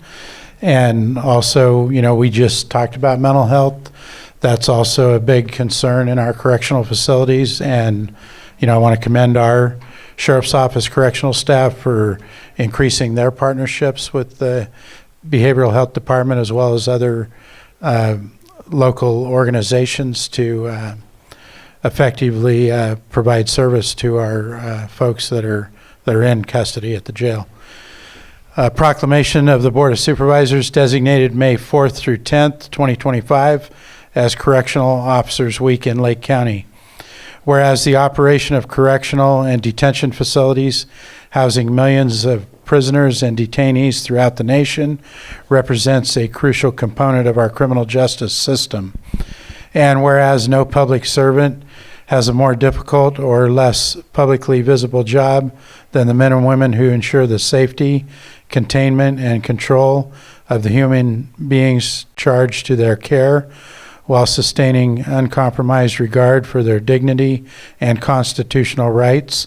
And whereas correctional personnel must remain consistently vigilant in terms of their own safety, as well as protecting inmates from the violence of other prisoners, and at time from inflicting harm on themselves. And whereas correctional personnel are charged with protecting the rights of the public and safeguarding the public from the criminal suspects in their custody, while at the same time encouraging such prisoners to develop skills and attitudes that can help them become productive members of our society after their release. And whereas correctional personnel work under demanding circumstances and face danger in their daily work lives, often sacrificing personal and family time to provide a necessary but often thankless and unrecognized service to the public. Now therefore be it proclaimed that the County of Lake Board of Supervisors designates the week of May 4th through 10th, 2025 as Correctional Officers Week in Lake County, and encourages all citizens of Lake County to join in recognizing the contributions and sacrifices of all of our custody staff in maintaining safety and security of our correction and detention facilities. Passed and adopted this 6th day of May 2025 and signed by our Chair, E.J. Crandall. Thank you.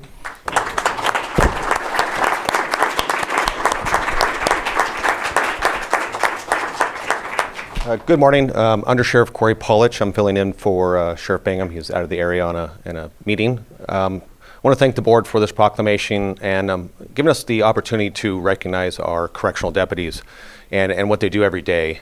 I had the opportunity about a year and a half ago to be assigned as the jail commander, and in my 30-year career, that was my first exposure to the corrections side of things, and it's a different world. The jail is much like a city with all the problems a city might have, and I was very impressed with what our deputies were able to do in keeping over 200 people who were in our custody safe from each other, from themselves, and also being able to provide life-saving care. We have things happen in the jail where our deputies have to respond, and we're able to do that. So the work that goes on out there is amazing, and we really appreciate our deputies.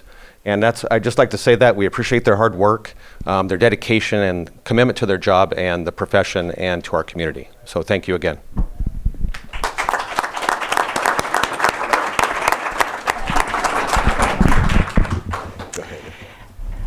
Thank you, Under Sheriff. And I appreciate that this is a standalone proclamation because the correction staff really does deserve this. This is a city, like you mentioned, and it's managed with compassion and dignity and for public safety for all of us. So thank you to all of you that are there. And now that you're there, Gavin, too. But again, thanks for bringing this today and that it's a standalone so that we can give them this recognition that they deserve. Yeah. Did you want to go? Okay, yeah. I'll go last. I appreciate it when you understand the details of what happens inside a jail. We have the added issue of incompetent to stand trial. Those are not simple individuals to have to deal with. We've changed our entire jail process where now it's kind of a mini prison in the sense that you stay longer than a year. It used to not be that way, at least maybe 2 decades ago. And now we're also seeing like 70 to 80% of your population is pre-trial, where they're in and out before you can really understand how who they are as individuals and get comfortable with how you're dealing with them. And so it's a completely different situation for you guys. I appreciate the ability to pivot and deal with it. I know it's complicated. I sit in for the jail medical conversations. That is complicated. The right thing is to take care of them. We are putting them into our jail cells, into our confinement, and I think that we do a pretty damn good job of it. So I appreciate all the work that happens. It's a 24-hour a day, 365-day job, and thank you. Yes, so many moving parts when you have to work in there. I had a friend of mine in the Army. He switched from RMOS 13 Bravo to go work at Fort Leavenworth as a correctional officer. But and I was worried for him.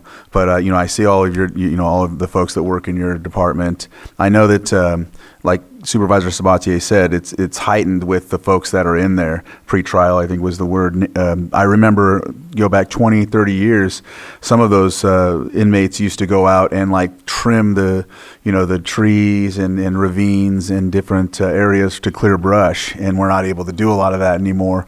And so it's just all day in, day out, straight there. And a lot of other folks that probably would be in are let out. And so it makes both sides of the job hard, right? And so just again, appreciate all the work that you all do running the everyday operations as well. So glad we're honoring you all this week. Mm-hmm. Anyone from the public? No hands. No hands in Zoom. All right, let's take a picture, Sam.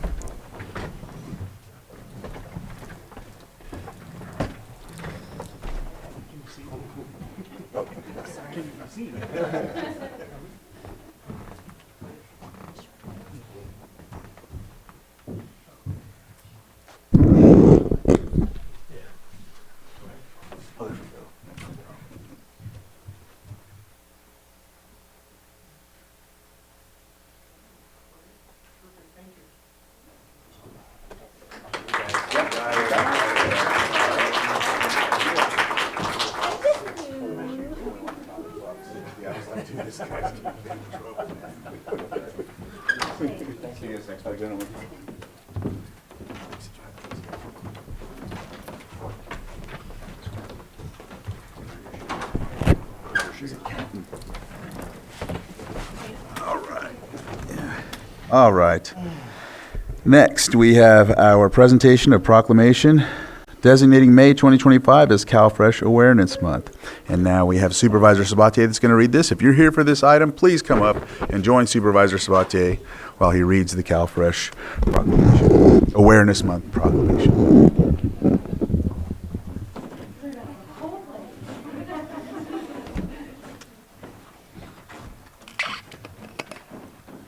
I'll try not to get myself in trouble with my last comments in the same way.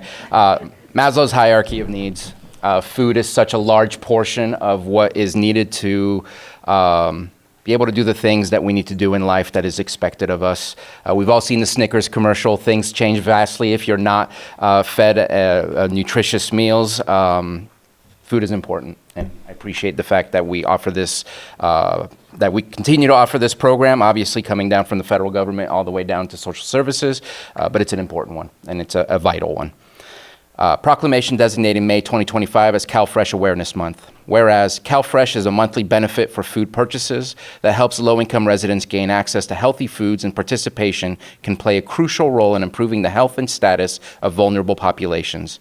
And whereas every dollar in CalFresh generates $1.79 in local economic activity. And whereas 16,789 individuals in Lake County are currently receiving CalFresh benefits totaling $3 million per month, $36.94 million in benefits over the course of the last year.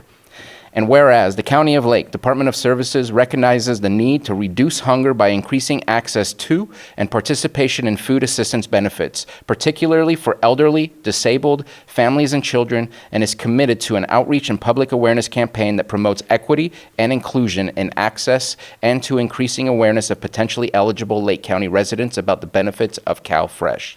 Now, therefore, be it proclaimed that the Lake County Board of Supervisors does hereby designate the month of May 2025 as CalFresh Awareness Month, passed and adopted the 6th day of May 2025, and signed by our board chairs, E.J. Crandall.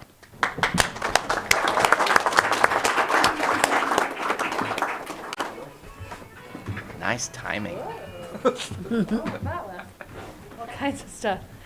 I'm Tara Gandolfo, Program Manager over CalFresh, and I wanted to point out that this is our outreach team that you will see at most of the events around the lake, and they go above and beyond. They work Saturdays, they work nights, they work Sundays, and they're here to help. It's very near and dear to all of our hearts to help anybody we can. A couple things I wanted to point out with CalFresh is one, Kelseyville and Clear Lake do match EBT benefits. So if you spend $10, you can get another $10 to spend there. The other thing I wanted to point out. At the farmers markets, not all of farmers markets. The other thing I wanted to point out is you can purchase with your EBT card at anybody who has EBT, so Walmart is a big one, plants, edible plants, so tomato plants, bell peppers, and you can grow a garden to feed yourself and your family for the whole summer. So very important stuff to do. Also, if you don't want to talk to our team, you don't want to come to the office, we have benefitscal.com. Apply, upload your documents. EBT Edge you can use to start and stop your card so your benefits don't get skimmed. There's a lot of tools that we have. Reach out. We're here. Thank you.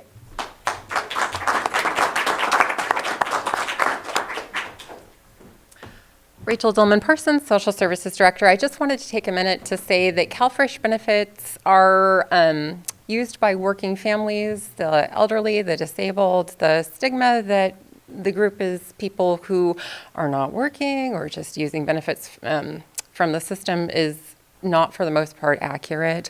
Many of the people receiving CalFresh are hardworking families who just have a hard time making ends meet. CalFresh is a supplemental benefit to help people purchase nutritious and healthy foods, especially with our funding for food banks at risk. Please reach out if you need this program and apply.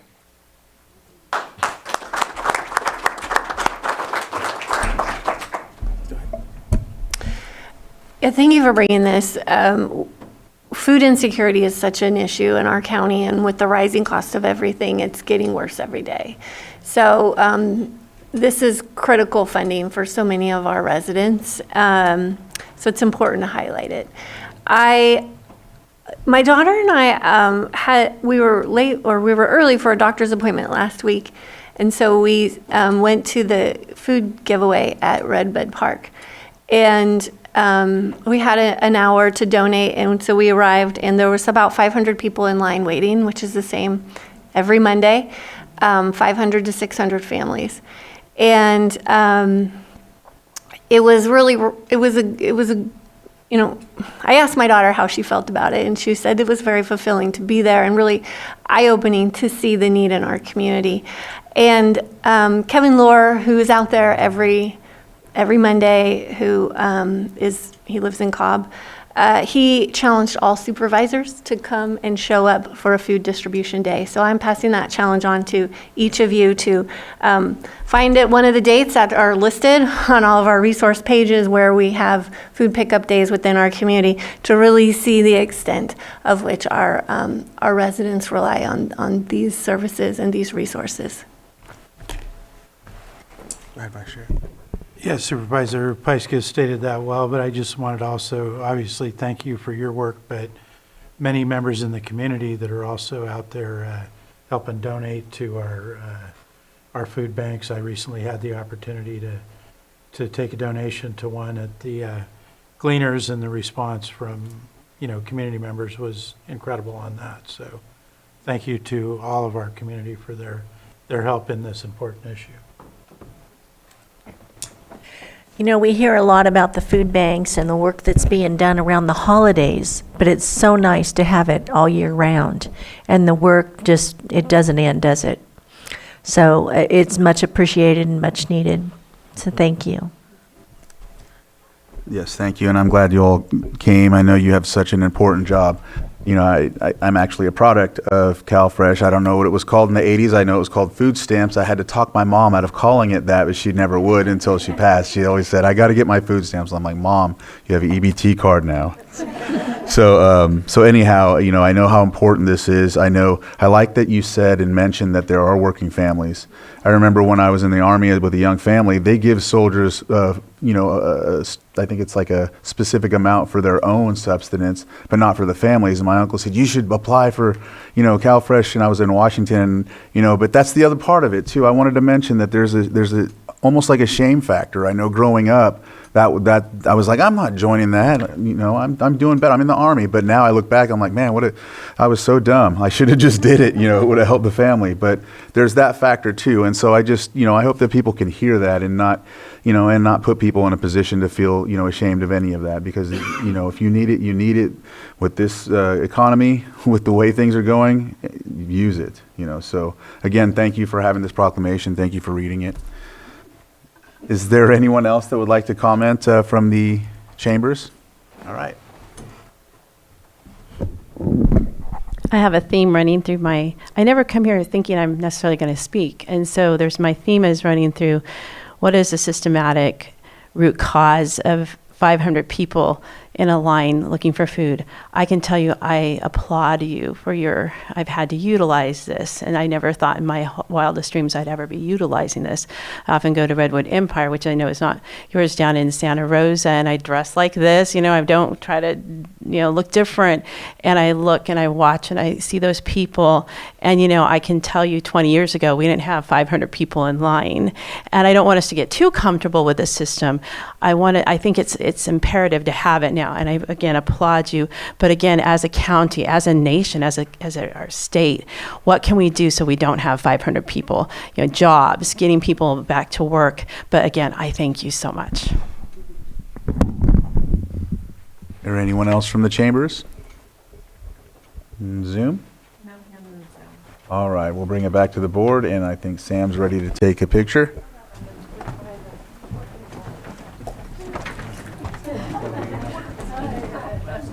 So sorry. I always do that. There you go.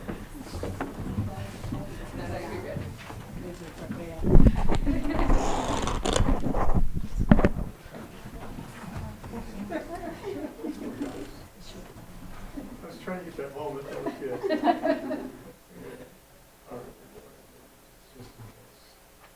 Okay, terrific. Thank you.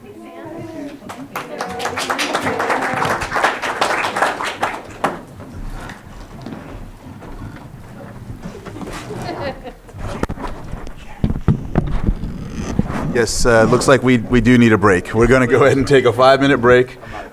So Bruno's out of coffee. We got to take a break. I was going to ask you if that was possible. Yeah. If I got a chance. I have to too. Yeah. All right.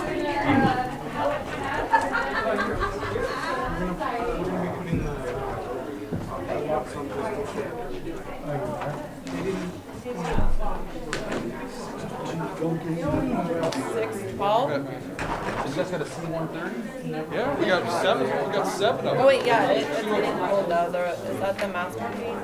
Yeah. Oh, wow. Until next week. Here comes. Off the two. Take off the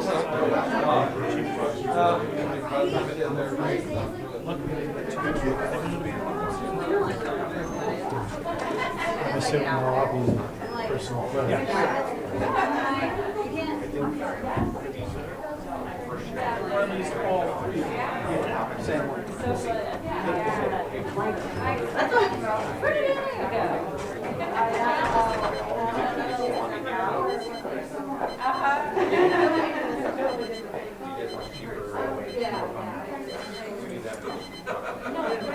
Well, she's got me. at my house.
Mr. Brad? Yeah. Did you hear back on when we're meeting with Lars? I mean, Oh. We're ready. We're ready to move on to our next item, 6.11, consideration of proposed findings of fact and decision in the appeal of Nina Star LLC, AB 24-05. Lloyd? Thank you, Mr. Chair. So, on April 1, 2025, your board considered the appeal hearing of appeal number AB 24-05 of Nina Star LLC. And after that public hearing, at the conclusion of that public hearing, your board determined by a vote of 4-1 to deny the appeal in concept and direct staff to prepare draft findings of fact, and that is where we are today. Staff has drafted the findings of fact and decision for your board's consideration coming out of that appeal hearing. And since the time of the posting of the packet for this agenda item, staff has discovered a couple of errors that I would like to walk through. A few errors. First, on the memo itself, under the executive summary, there is a reference to deny this appeal in part. It's actually just the phrase in part should be deleted, so that it should state that on April 1, 2025, your board determined by a vote of 4-1 to deny this appeal. And then on the attached draft findings of fact and decision itself, on page 2, around lines 14 through 16, it makes reference to the phrase including but not limited to fire protection, water supply, sewage disposal, and police protection. Under that part, that should be revised just to state including but not limited to water supply. And the rest of that paragraph should remain the same. And that would the purpose for that is to make it more in line with what your board's intended decision was on April 1, 2025. So with those corrections in mind, the staff is recommending that your board move to approve the findings of fact and decision as amended, authorize board chair to sign, and also as a separate motion, move to deny the appeal. Any comment? Supervisor Sabatier? Yeah, I know it was brought up, at least by a couple of us, and I know it was brought up as well by some public comments that we received, and I feel the need to ask if this can be added, is that there was a fair argument in concerns for the water supply, rather than just stating that it's because of the water. That was stated a couple of times during our process to get to the point of denying the appeal, and I think that fair argument gives us a little bit of a leverage point as to how and why we argued about the water. I'm just kind of looking for feedback from County Council, and I apologize, I didn't think of that missing term within the document when I emailed you yesterday. So with that in mind, your board can approve the draft findings of fact and decision as amended with that correction consisting of, again, on page 2, lines 14 through 16, where it would state including but not limited to a fair argument on the basis of water supply to serve the project, and then the rest would remain. Would be happy with that change. I second that. I have no issue with that change. All right. So if there's no other comments from the board, we'll open it up to the public. All right. No hands in Zoom, so we'll bring it back to the board for action.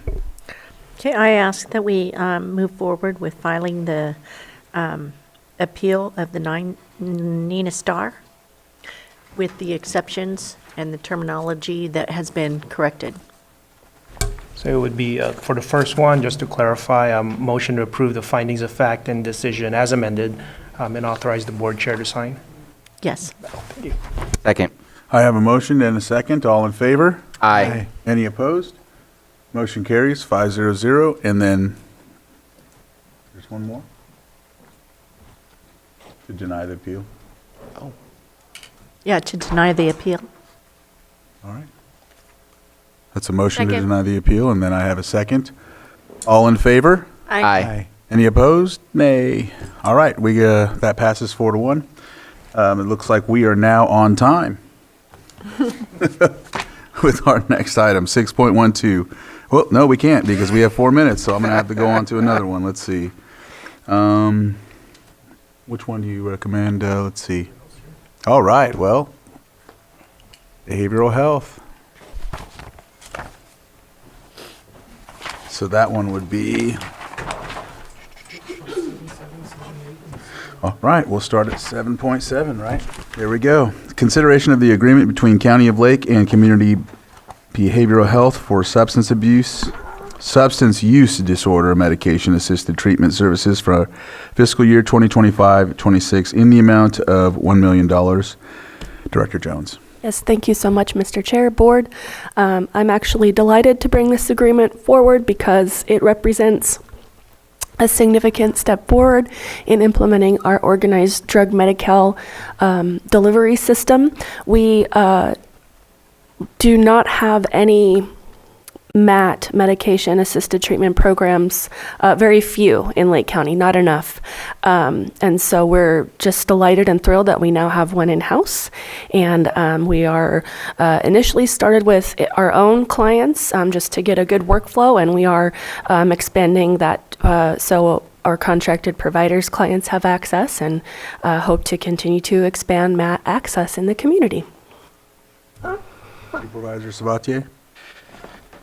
So I struggle with this item. I believe, and just a quick question for Director Jones, we already have a relationship with Community Behavioral Health, and that's for mental health services. This is a different one for substance use, or is this a new contract for what was already started in the first place? To clarify, we have had a long-time relationship with Community Behavioral Health that started, I want to say, fiscal year 21, 22, 22, 23, where we issued a request for proposals for our specialty mental health services for psychiatry and nursing staff, and they've been filling those FTE needs for some time, and now this is a newer relationship with them to provide staffing for MAT, so specifically prescriber and nursing staff. And I appreciate that. And so in the previous iteration of the relationship with the contract that we have for specialty mental health services, I know I approved it, but I reviewed the contract again and again, and it's it brings concerns, not about the services, not about the need. That's where I'm conflicted. They're using our facilities. I don't see any kind of lease agreement or any kind of agreement on how that functions. Are we paying for janitorial? Are we paying for electricity? But the cost of each of the services are very high as well. I don't know, because obviously this is a compounded cost rate that applies for all of the above that they pay for. It's not just the individuals that do the services, but we're looking at, and I'm going off the top of my head here, like $250 for LVN, over $400 for nursing per hour, and over $1,000 for medical doctor stuff. Some of it is stuff that is possibly able for us to hire from within, and it doesn't meet anywhere close to what our rates are for that staffing.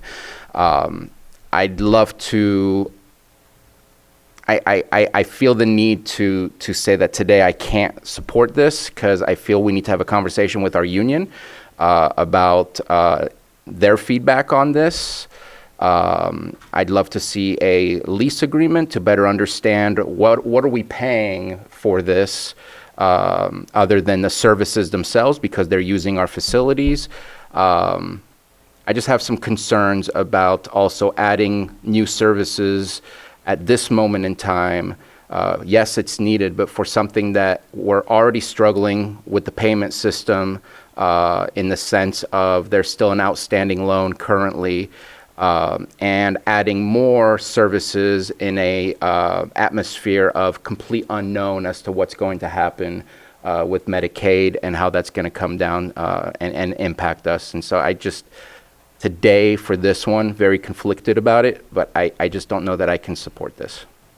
May I respond? Yes, please. Thank you. So a few points of clarification. It is true, those are the rates of service. Those are billed fee for service. So when a service is delivered, they bill us 65% of the rate. So the rates reflected on that sheet are not 100% of the rate. We retain 35% of that rate for administrative burden and costs. It takes a lot to make the machine run from the back end. We had historically utilized our admin percentage of that, if you want to call it, that we retain to support all of our facilities. And now I'm happy to work, and I'll be following up with administration and council regarding potential of a lease agreement for them to utilize our facilities. But I want to clarify that those are the Medicaid rates, so that means that those are fully Medicaid reimbursable services. To date, Medicaid continues to flow. We are not seeing any impacts to the Medicaid system, and we don't anticipate that. And I also would like to clarify that the short-term, now the definition of that we can talk about a little bit, but the loan, and I know we're bird walking, doesn't pertain to the DMC ODS or SUDT budget. It pertains to the specialty mental health budget, so it's a different budget unit. Thank you. Go ahead, Supervisor Pyska.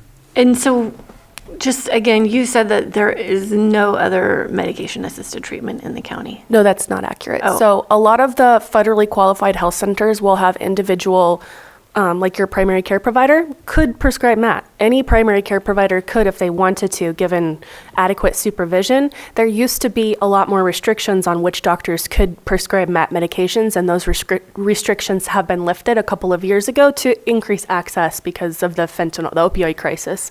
And so we're actually working to kind of zoom out from a global perspective or a community-wide perspective on MAT treatment.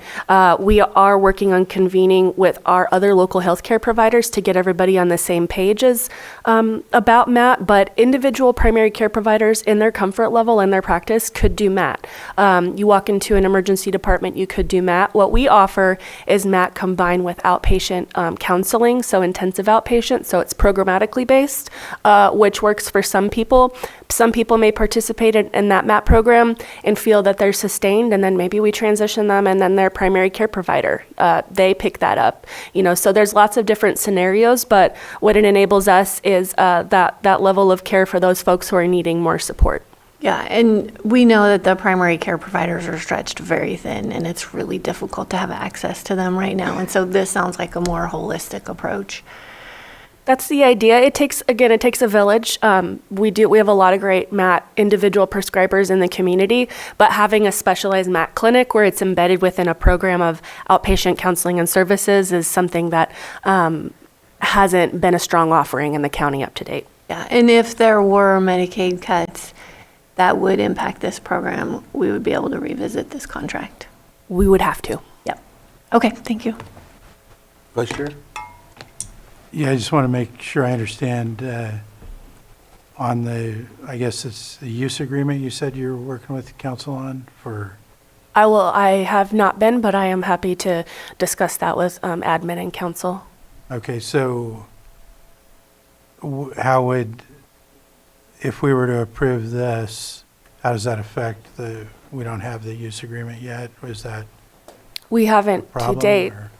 We have business associates agreements. We've done a bit of a risk analysis to ensure that contracted staff are not supervising county employees, that there's sufficient barriers. But we've looked to make sure that they're not acting in any way, shape, or form as a county staff, but we have not ever asked them to pay for the clinic space that they occupy within our clinics because they're providing services to our beneficiaries. Okay. All right. Is there anyone from the public that would have any Zoom? No. I'm going to bring it back to the board. Mr. Chair, I move that we approve the agreement between County of Lake and Community Behavioral Health for substance use disorder medication assistant treatment services for fiscal year 2025 to 26 in the amount of $1 million and authorize the board chair to sign. I'll second. I have a motion to end a second. All in favor? Aye. Aye. Any opposed? Nay. Motion passes 3-2. All right. Real quick, we're going to. Does it pass? Doesn't it? Yeah, it passes. Okay. 3-2. Yeah. Let's see. Real quick, you can stay because I think what's happening with 6.12 is it's gonna be continued. So anyhow, I'll read it. Our 6.12 public hearing consideration of a resolution amending the master fee schedule for departmental services rendered by the county, and it looks like we're gonna push this to a later date, or pull it and push it to a later date. Correct, Chair. Admin would like to continue it until next week at 10:30 a.m. All right. Any comments from the board? Open it up to the public. And no hands in Zoom. And so I'll bring it back to the board for action. I think we have to have a motion to continue it to next week. So moved. All right. Second. I have a motion and a second. Is that sufficient? Yep, and just for clarification, 10:30 a.m. Next Tuesday? 5/13. May 13th. That was meant to be implied in my so moved. And second still? Yeah. All right, so I have a motion and a second. All in favor? Aye. Any opposed? Motion carries 5-0. All right, so back to non-timed. 7.8, consideration of amendment number 4 to the agreement between County of Lake and Lake County Office of Education for the Mental Health Student Services Act Grant, program-based specialty mental health services for fiscal year 2021 through 2026 in the amount of $2,112,250. And Director Jones. Thank you. First, I want to acknowledge that on one of the agreements, it references a previous director, and we're working with our staff to correct that erroneous reference. But broadly, this agreement ensures expansion of school-based specialty mental health services. I'm pleased to report that all Lake County schools, I believe all of them, are now Medi-Cal site certified for specialty mental health. So it meets the requirements essentially of a clinic. It's not actually hard to do with schools because they have a lot of standards they already have to meet. But we are working with the Lake County Office of Education to push those services out to students. And this has been a great program for us. So thank you. Supervisor Sabatier? Yeah, I have a comment and a question, and I appreciated the response from Director Jones. This is actually information that's on item 5.9, but 5.9 relates to this is the contract between LCOE and the county. 5.9 is the contract between the county and the state for receiving those dollars for this program. In the 5.9, there's a report on the work that's been done, and correct me if I'm wrong, Director Jones, but it was for 24-25, I think, for Yes. the fiscal year. Yes. And there was just some concerns that there was 119 students that were identified, and when it said specifically, there's a lot of different questions, but some of them were, are you experiencing homelessness? Are you foster care? And it was 119 out of 119 that did not report. And so that was a concern to me, because those are part of the ACEs score, obviously, in how to deal with those individuals, what services they may need. I am assuming that they are asking those questions, just maybe outside of that specific report. But I know that I just wanted to at least mention, I would like to see that being in part of our report, so that when we submit that to the state, they don't come back asking us for any questions or potentially jeopardize some of these dollars. And I know that that is what I was told, at least from Director Jones, that there will be a request to look at that. So I appreciate that. My second question, and I apologize I didn't notice this, but in the last year from 10/1 to 9/30/2026, 10/1/25 to 9/30/2026, it has $0 for clinical graduate level therapist, $0 for clinical graduate level therapist, and $0 for clinical supervisor. Is it because there's money left over from prior fiscal years that will be utilized for this upcoming fiscal year of the contract? Because in the previous years, there's always dollar amounts in those specific categories. And so I'm just concerned that the zeros doesn't look right, and just was wondering if there was a reason for that. I am pretty sure, and I'll have to make sure of this, but in the event, let's talk about sustainability a little bit, because it's important to know that these services will be sustained in perpetuity through Medi-Cal reimbursements, because they are Medi-Cal reimbursable services. So I believe that that reflects a transition to those positions as paying for themselves under a Medi-Cal reimbursement structure. Okay. Appreciate the response. Thank you. All right. I'll open it up to the public. All right. Bring it back to the board for action. Mr. Chair, I'll move to approve amendment number 4 to the agreement between County of Lake and Lake County Office of Education for the Mental Health Student Services Act grant program based specialty mental health services for fiscal year 21 through 26 in the amount of $2,112,250 and authorize the board chair to sign. Second. So I have a motion to end a second. All in favor? Aye. Any opposed? Motion carries. Because it was mentioned, I'll just go ahead and do 5.9. I know they kind of, like you said, go hand in hand or something of the like. So we'll go to 5.9, adopt resolution authorizing amendment number 2 to the standard agreement between the County of Lake and the Behavioral Health Services Oversight and Accountability Commission, BHSOAC, for the period ending December 31st, 2026, and authorizing the Behavioral Health Director to sign the amendment. Director Jones. Thank you, and thank you, Supervisor Spatier. This is kind of a two-parter in a way. So the previous item was about our agreement with the Lake County Office of Education. Now this is the county's obligation with the Behavioral Health Services Oversight and Accountability Commission for the grant funds. We had some unspent grant funds that we have been able to roll over and up, and so this update reflects that extension. All right. Go ahead, Supervisor Spatier. And the reason I pulled is I have no problems with the resolution. This specific attachment, I know I had a lot of difficulties opening it. I had to do some weird roundabouts, and then eventually, I don't know if it was updated, but then it was just unavailable. So I wanted to make sure that we showed this. It's a 2-page document. There's not much to it. And I believe the mention from Director Jones earlier about changing the signatory is on this new one. I can't see it because I don't have my glasses on. But I just wanted to make it transparent for the public, since I know it was not available for the majority, if not all of us, for some unknown reason, technical issues. All right. Not hearing anything from the board. I'll open it up to the public. No hands in Zoom. We'll bring it back to the board for action. I offer the resolution. Resolution has been offered. I second that. All right.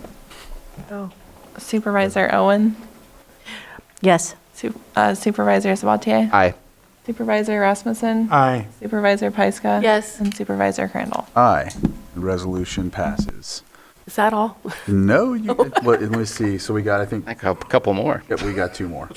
7.9, consideration of amendment number 1 to the agreement between the County of Lake and Parkview Healthcare Center for adult residential and skilled nursing support services and specialty mental health services for fiscal year 24-25 in the amount of $340,000.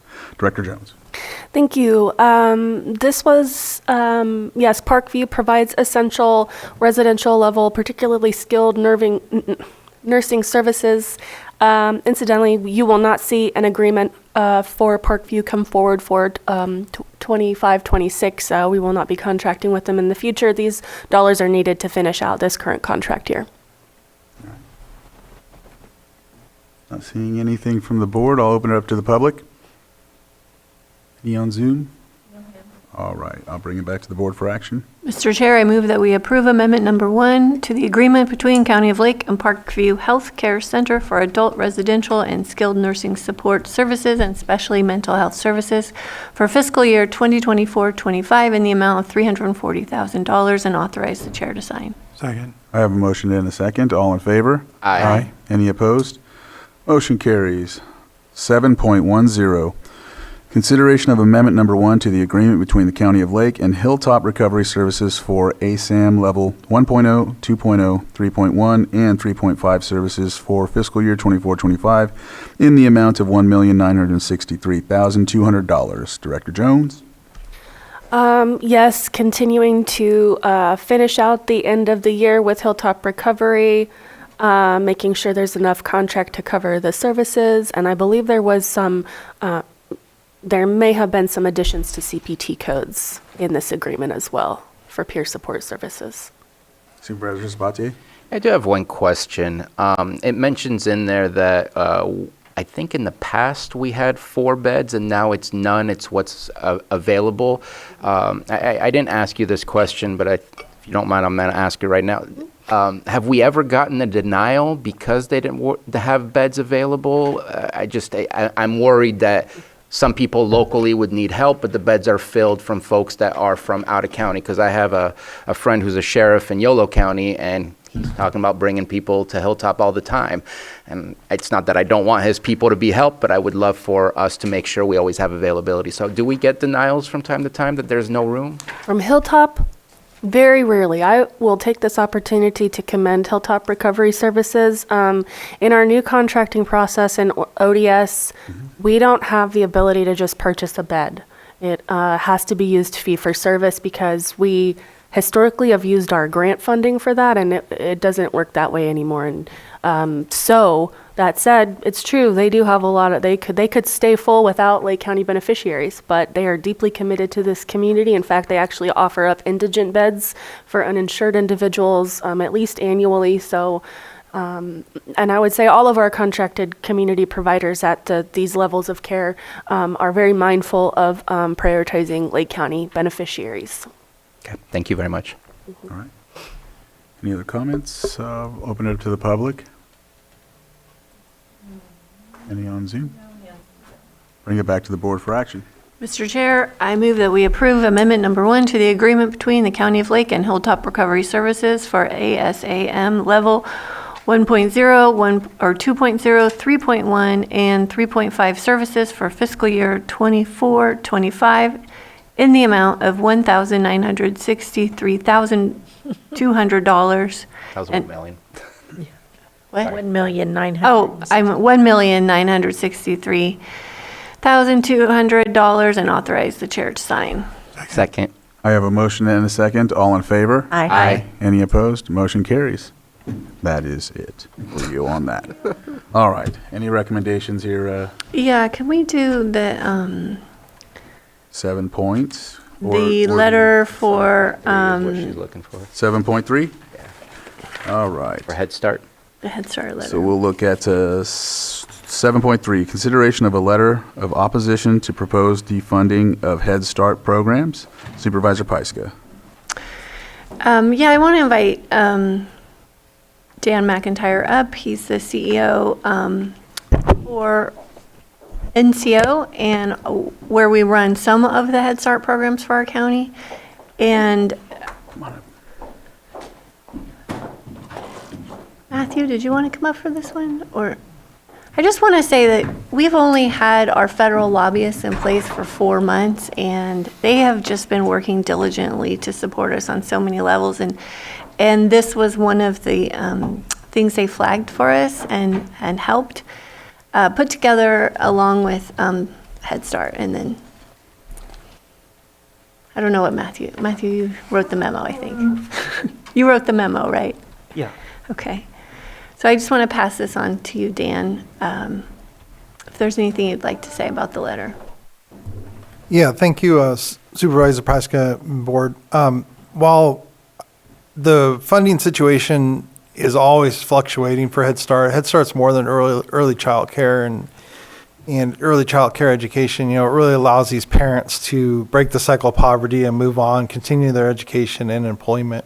And while I know the skinny budget that was released by the current administration did not specifically call out Head Start, we still strongly believe that Head Start funding is at risk and will continue to be at risk until the Congress and House pass a budget resolution for next fiscal year. So we really appreciate the continued support of the board and everybody around in trying to really focus on the efforts of continuing Head Start, both Head Start and early Head Start here in Lake County. Thank you. And I would just add that this is Matthew Rothstein, Chief Deputy County Administrative Officer. I would just add that more than 200 Lake County children and their families benefit from Lake County Head Start programs. And staff are also cognizant that members of your board have consistently advocated for enhancing support of upstream programs that that help give people a leg up in life for many years to come. And so we were excited to bring this item to your board. And we appreciate Mr. McIntyre, the CEO for North Coast Opportunities, for bringing this to our attention as well. So staff, in addition, recommends your board approve the letter and authorize the chair to sign. Thank you. Supervisor Sabatier? Yeah, I unfortunately, we're going to get a back and forth of an on and off switch of what it actually says in the budget. I have high hopes that those in Congress still feel the need to bring home some level of services to their communities, and I think they're going to do the right thing. I think we're also speaking to the choir and our congressman, who obviously supports these types of initiatives, but we also don't have anything in writing to say that we support or not support something. So today I'm happy to approve this letter. All right, I'll open it up to the public. Is there anyone from the public that would like to speak on this? All right, I'll bring it back to the board for action. Mr. Chair, I move that we approve the letter of opposition to proposed funding of Head Start programs and authorize the chair to sign. Second. So I have a motion and a second. All in favor? Aye. Any opposed? And motion carries. Thank you. All right. Let's see. You know, is there another one, Matthew, that you're? All right, Matthew, is it 7.4? Is that one of them? Oh, okay. Consideration of a letter to Governor Newsom supporting extension of the Biomat program. Supervisor Pyska? This issue was brought to us at the Risk Reduction Authority earlier in April, and now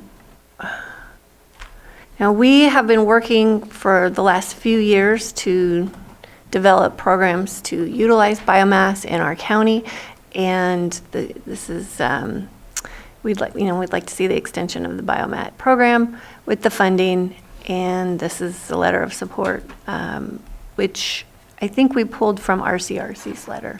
So bringing it to this board today. Any comments? Matthew, did you want to add anything? Yeah, so RCRC is part of a coalition of entities that contributed to a letter. And in addition to RCRC, the Association of California Water Agencies, California Association of Sanitation Districts, and California Forestry Association are among those partners. And so as you're aware, and as Supervisor Pyska raised, biomass utilization is a longstanding county priority. It was identified in 2021 as part of our United States Forest Service community mitigation assistance team process, for example, and the RRA has been working diligently on that priority. The BioMat program specifically requires that the California Public Utilities Commission procure 250 megawatts of energy from new small-scale bioenergy projects, and our understanding is only 20% of those required megawatts have been procured to date, and failure to implement the program fully could result in nearly $30 million of grant funding being returned to the federal government by California-based entities. So it's fairly consequential. We had hoped to sign on to the initial coalition letter, but unfortunately didn't have a mechanism to get there in time. So this letter is a cover letter to that, and then we're additionally reinforcing the coalition letter. Thank you. Supervisor Sabatier? So I recognize that this is in connection with the letter from RCRC. On our letter, I don't really see the request for action. It kind of talks about the letter from RCRC, but it doesn't say please extend the BioMat. I don't think I see it. It says if no action is taken, it will sunset is expected, but I'm not sure if I missed a sentence of us asking for specific action to extend, which obviously matches RCRC's letter, but it's not necessarily in our letter. Did I miss it? Yeah, so the final sentence of the first paragraph, the County of Lake joins those coalition members in asking your support of extension and full implementation of the BioMat program. And additionally, at the end, please act to further statewide climate goals by directing the California Public Utilities Commission to fully implement the BioMat program as required by state law. Do I not have the same letter? Any other questions? No. All right, I'll open it up to the public. Is there anyone from the public that would like to speak on this? All right.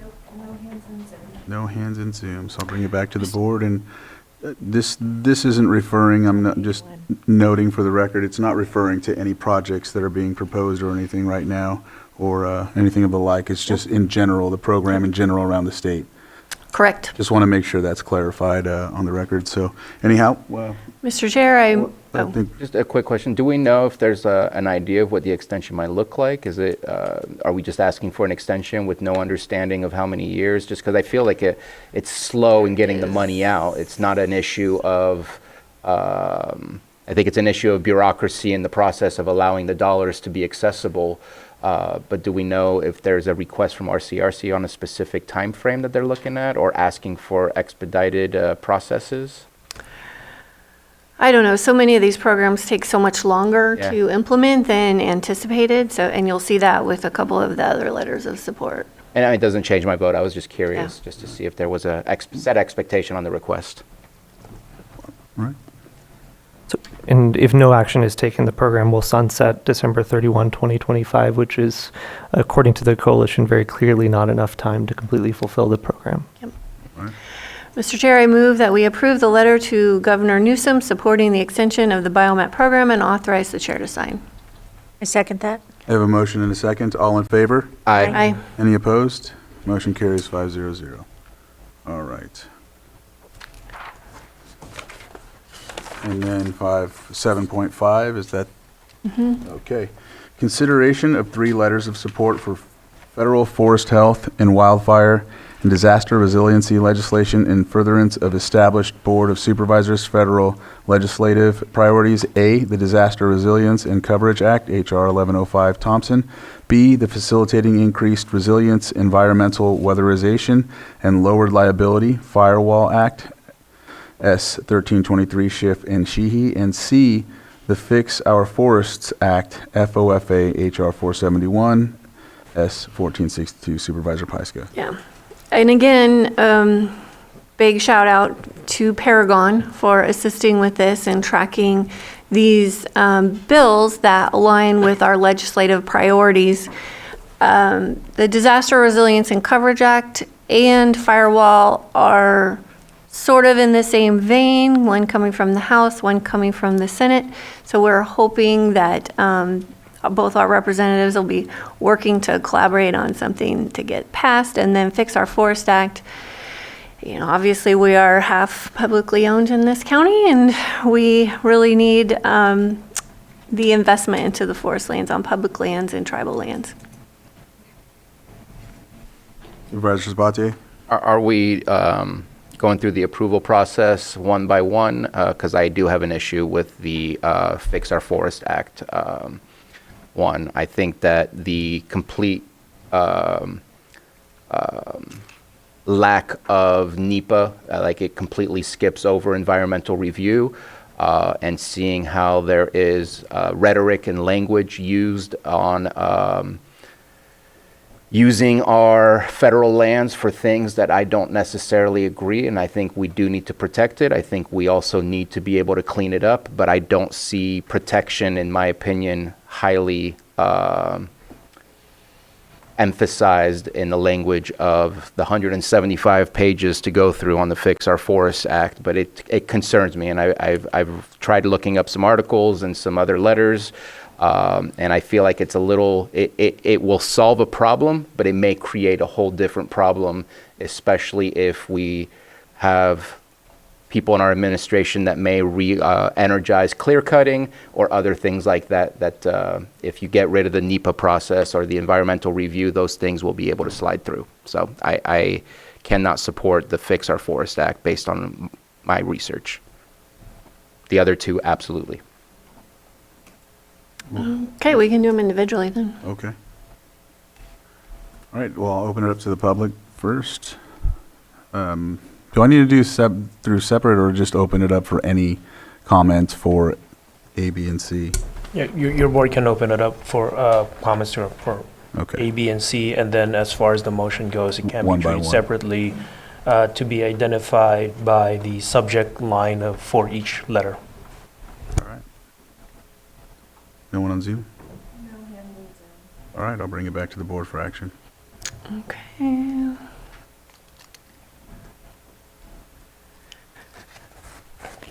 Okay, Mr. Chair, I move that we approve the support letter for the Disaster Resiliency and Coverage Act, HR 1105, Thompson. Second. I have a motion and a second. Lloyd? And your board may add. And authorize the chair to sign. All right.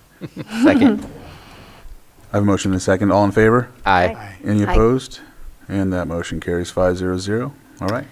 Mr. Chair, I move that we approve the letter of support for, is it B, the facilitating increased resilience, environmental weatherization, and lowered liability firewall act, S1323, Schiff and Sheehy, and authorize the chair to sign. Second. I have a motion and a second. All in favor? Aye. Aye. Any Aye. opposed? Sorry. Oh, there you go. Paused. Any opposed? Motion carries 5-0-0. C? And C, Mr. Chair, I move that we approve the letter of support for the Fix Our Forest Act, FOFA-HR 471-S1462, and authorize the chair to sign. Second. I have a motion and a second. All in favor? Aye. Any opposed? Nay. Motion carries 3-2. Chair, do you mind if I add something? What's that? I just want to add, I supported the Firewall Act. I hope that in the future we can figure out a way to front some money, and maybe RCRC can be a process for that, for those that can't afford to do stuff to their houses. Because right now it's the people who have the capital to front the money to do the work who then get paid back through their tax credits in the future. I think RCRC has tried some of those things in the past. GSFA. And maybe it's possible to look at something like that so that those that live in poverty can still access the program and the tax credits for hardening their homes. We'll probably look at it through GSFA, but yeah. Thank you. Mm-hmm. There's a lot of legislation around this right now. Yes. Yeah. Can you clarify the vote on the last? It was 3-2. Okay, was Helen the second? Supervisor Owen, sorry. Yes. Okay, we didn't hear it. All right. Here we go. 7.6, consideration of 4 coalition letters related to fire insurance in consistency with board-adopted 2025 state legislative priorities. And this is Supervisor Pyska and myself. And the admin office. But go ahead. Yeah. So this is state legislation that we have been tracking, and these are 4 coalition letters that I've been working on with my colleagues from Nevada County, Napa County, and Mariposa County, with the help of our state lobbyists, reviewing the letters and reviewing the legislation. Again, they align with our legislative priorities for the state. Matthew, do you have anything to add? Or? I don't, unless there are questions from your board. I don't have any. Of course, full support of this. I want to figure out some solutions for the fire insurance problem that we have. Mm-hmm. So, yeah, if there's not anything, I'll open it up to the public.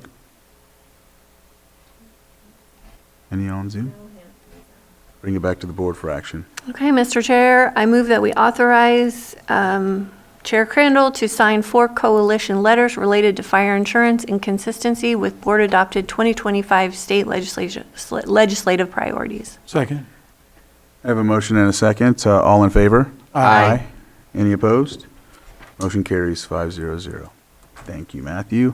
Which one do you? Thank you, Matthew. 511. Okay, so let's look at 511 real briefly because I know it's been pulled. So we got approved First Amendment of agreement between the County of Lake and 360 junk removal and hauling annual compensation by $50,000 for a total compensation not to exceed $150,000 for abatement services, and authorize the chair to sign. It looks like we have Director Turner here, and Stephen, I know we talked about this, so we'll go from there. Go ahead, Director Turner. Good morning, Mireya Turner, Director of Community Development. Yes, there was a lack of clarity or a little bit of confusion with the words of the section in the term on the amended contract. So we would request that the section of the term be struck since there are no proposed changes to the term of the agreement. I do have a redlined version, and we have emailed a corrected version should the board approve it as amended. Great. Do you have anything to add? That's exactly what I would say. Okay. Any comments from the board? Appreciate the fix. Thank you. Oh, there's the red line version. That is absolutely visible. I'll open it up to the public for this. And no hands in Zoom. I'll bring it back to the board for action. Mr. Chair, I'll move to approve the First Amendment of agreement between County of Lake and 360 junk removal and hauling to increase compensation by $50,000 for total compensation not to exceed $150,000 for abatement services, and authorize the chair to sign. As amended. Second. I have a motion and a second. All in favor? Aye. Any opposed? And that motion carries 5-0-0. Back to our non-timed. So we just start from the top 7-2? All right. 7.2, consideration of use of staff time in excess of 8 hours to research the feasibility of a dedicated special tax for county roads. Supervisor Owen, I know that you're sponsoring this item.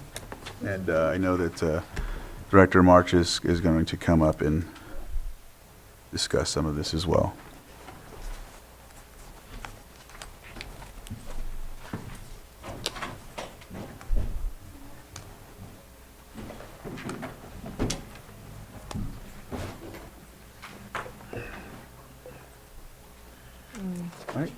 Okay. Actually, I'm bringing this forward as we know, probably my biggest complaint as a supervisor is our county roads. So it's not so much in the incorporated areas, but the non-incorporated areas of the county. And as I understand, we're really low on funds. Some of it has to do with the tribal gas stations and them not paying into the 75 cents per gallon tax. And so anyway, funding seems to be an issue to take care of our roads, to be able to keep them usable. And there's roads in every district that need attention. So what I am looking at is looking at the feasibility and whether it was, if it would be possible to do a tax. And somebody had asked me last night about maybe a TOT tax. I spoke just briefly with Mr. March on a break and asked him about that, but one of the reasons we're looking at a sales tax is because it opens us up to additional funding and grants. And so we just want to see if the public would be interested in it and if we can do something to make our roads safe. Do you want to kind of go into the statistics on it? Just real quickly, we know that the city of Lakeport has a 1% sales tax for roads, as well as the city of Clear Lake. So there are the cities in the county which have passed those sales tax measures. The Clear Lake is using their sales tax money to fund bonds to improve the roads. And that is an option. The benefit of a sales tax, it allows us to collect LPP funds, Local Partnership Program, which is another revenue, another gas tax source. The good thing about the benefit of that is the state sets aside $72 million annually for competitive grants for projects for cities and counties that have a dedicated road tax or fee. So that is probably the largest benefit of adopting a sales tax. And we can also use sales tax money to pay for local matches of grants. So we want to, the intent would be to use that money to leverage it for, to get more money. So. And I wanted to make this tax specific to our roads, so it couldn't get hijacked basically for other funding, but just to take care of our county unincorporated roads. And like I said, did you state to me, as I understood it, that the TOT tax, we wouldn't be able to go after these free monies, these other grants? Is that correct? We would not be eligible for the LPP funds. Okay. So. Yeah. So we're just looking at using the hours to be able to investigate and see if this is something we can bring forward for the 2026 ballot to be voted on. I don't know who was first, Supervisor Spatier or Vice Chair? Regarding the, so at this point, sorry. So you're looking at this for the 2026 ballot, either the primary or the general election? Or I'm assuming we would look at both of those possibilities if we were to bring it back. Or we just want to clarify, are we also going to be looking at whether or not any sales tax should be a quarter cent, a half cent, a full cent? Is that going to be part of the research? Yes, it would be. Okay. I'm okay with, moving forward on exploring this. I just want to be clear for the public that this by no means means that we're going to actually bring back a measure, because it's still it would be in the investigation process to determine if we should go forward. So I just want to make sure the public's aware of that at this point, that is strictly would be research to see if it's feasible, and if so, how much would we be asking for? All right. Supervisor Spatier? Vice Chair Rasmussen kind of said some of the comments I wanted to make. I don't know specifically what is being asked in this, and I know I've spoken with Supervisor Owen, so I don't think this will be offensive.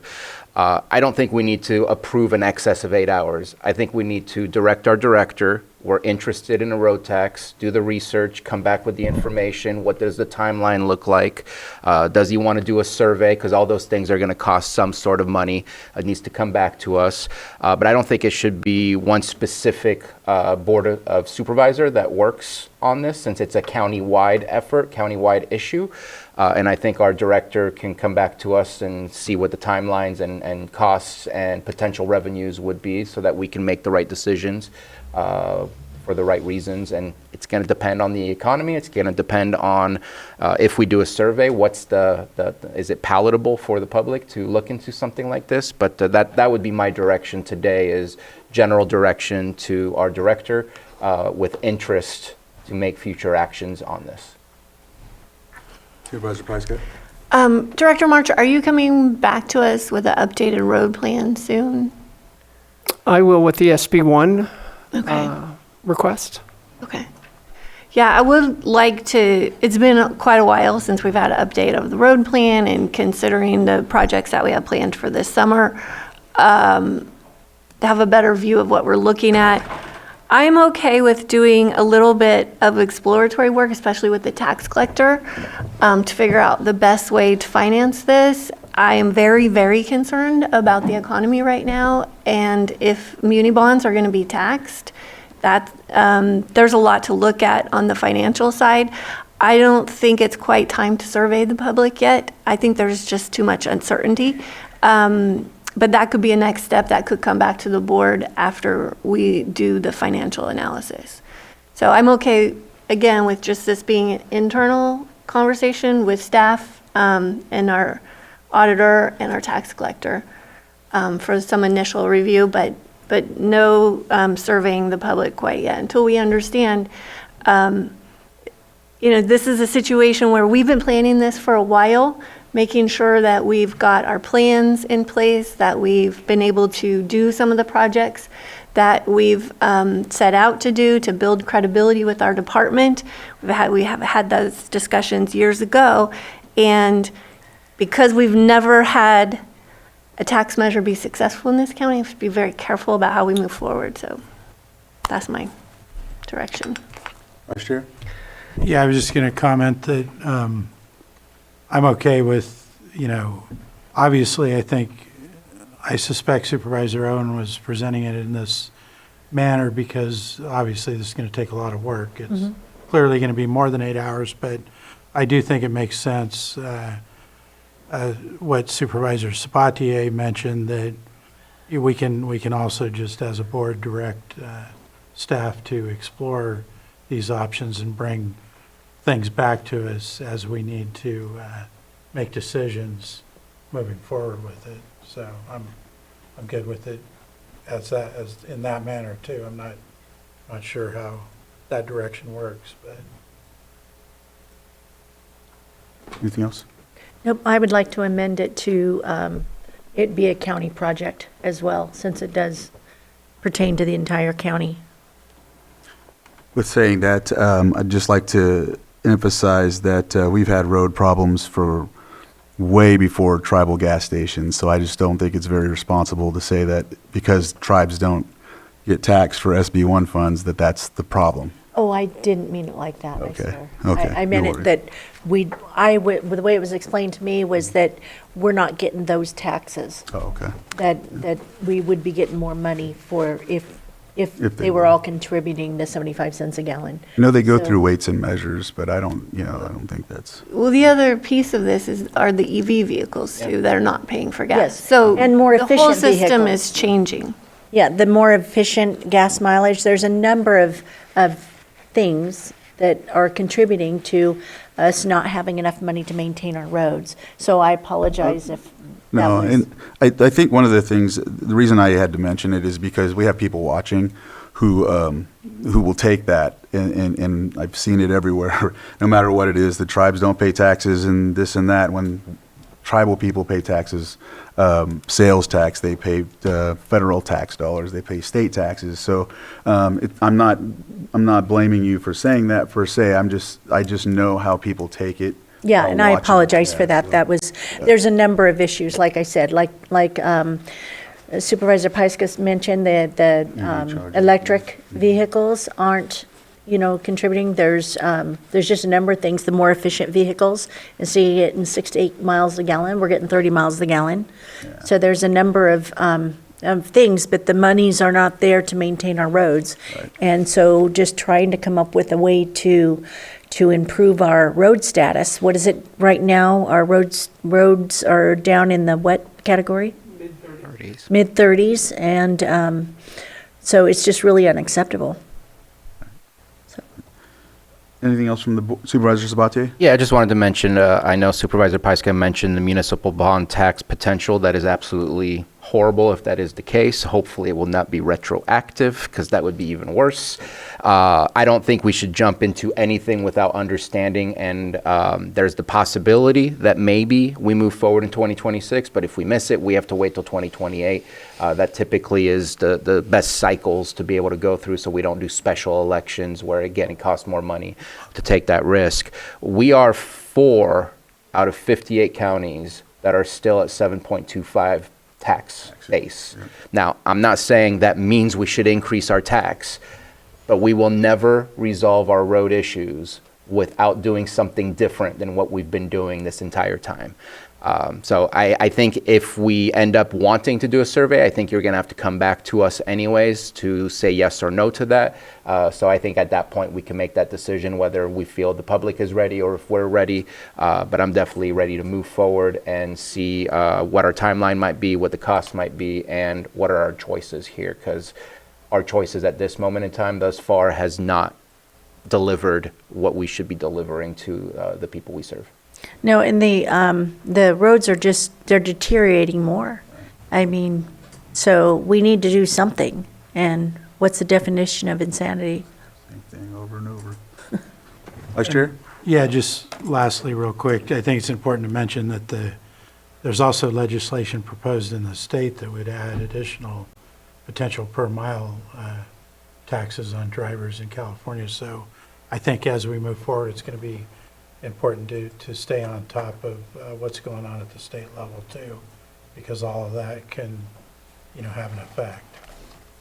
So I just wanted to mention that. Yeah, and the bond market, regardless of what happens with the taxes on the muni bonds. Like, we have to know what kind of market we're going to be looking at borrowing in. One other thing to add is that I was looking, well, it'd probably come up later, but also a sunset on it. So whether it be a 10 or a 20-year. I know that Clear Lake did a 20-year tax, 1-cent tax, to get their roads done, and they've done an amazing job. It's pretty impressive. So I've kind of tried to take a page from the Clear Lake plan book, and they've been able to get some extra monies in so it'll make our money go further. All right. Open it up to the public for any comments.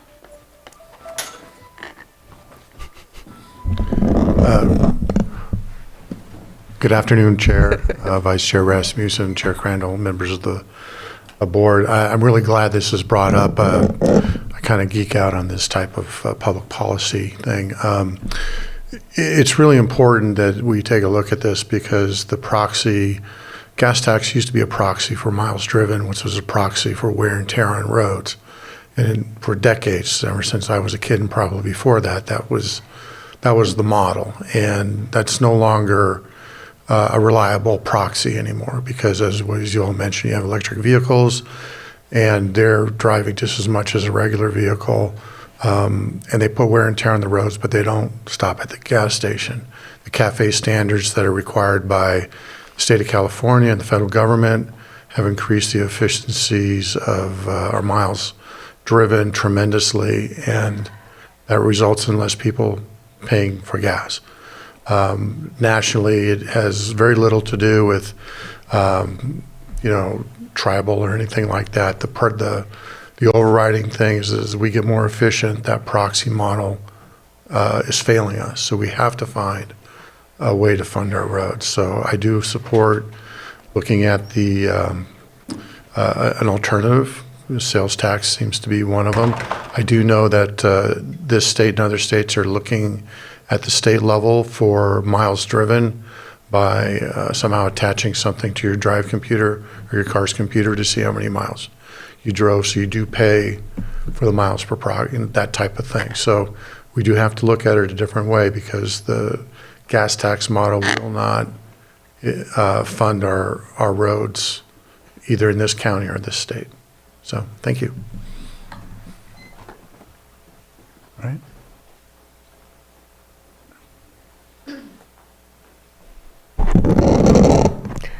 Good afternoon, Margot Kambara. Just to piggyback on the previous comments, looking for more revenue for road improvement would be a great idea. It would be even better to associate, however, the source of funds closer to road use. Sales tax tends to be regressive, and not everybody who will be paying that sales tax is a driver, or it may be somebody who's using public transit. As a previous commenter mentioned, some people are looking at the state level, such as vehicle registration, perhaps associating a fee with that, putting that in a pool and drawing on that for road repair. So as the study group looks at alternatives for funding, I would suggest that looking at some way to get the funding that's closer to road use and rather than a general sales tax. Thank you. Thank you, Margot. Any other comments? No hands in Zoom. I'll bring it back to the board. Supervisor Sabatier? I just want to say that roads are for the community. Whether you're taking the bus to the grocery store or bus to work, you're still using the roads, and that eventually we have to figure out a way to all pitch in to making those roads drivable, safe for all that uses, bicyclists, pedestrians, and whatnot. We've been talking at the state level for 20 years on GPS format type of things, and the privacy issues of the Fifth Amendment are huge and most likely never going to be overcome, where now you can track my every move that you're doing. And so I don't know that we're going to have a solution anytime soon. And there was a comment about regressive tax. Rent doesn't have tax. Food doesn't have tax. Utilities don't have tax. The basic foundation of what everybody has to pay for in order to live will not have that supplemental tax.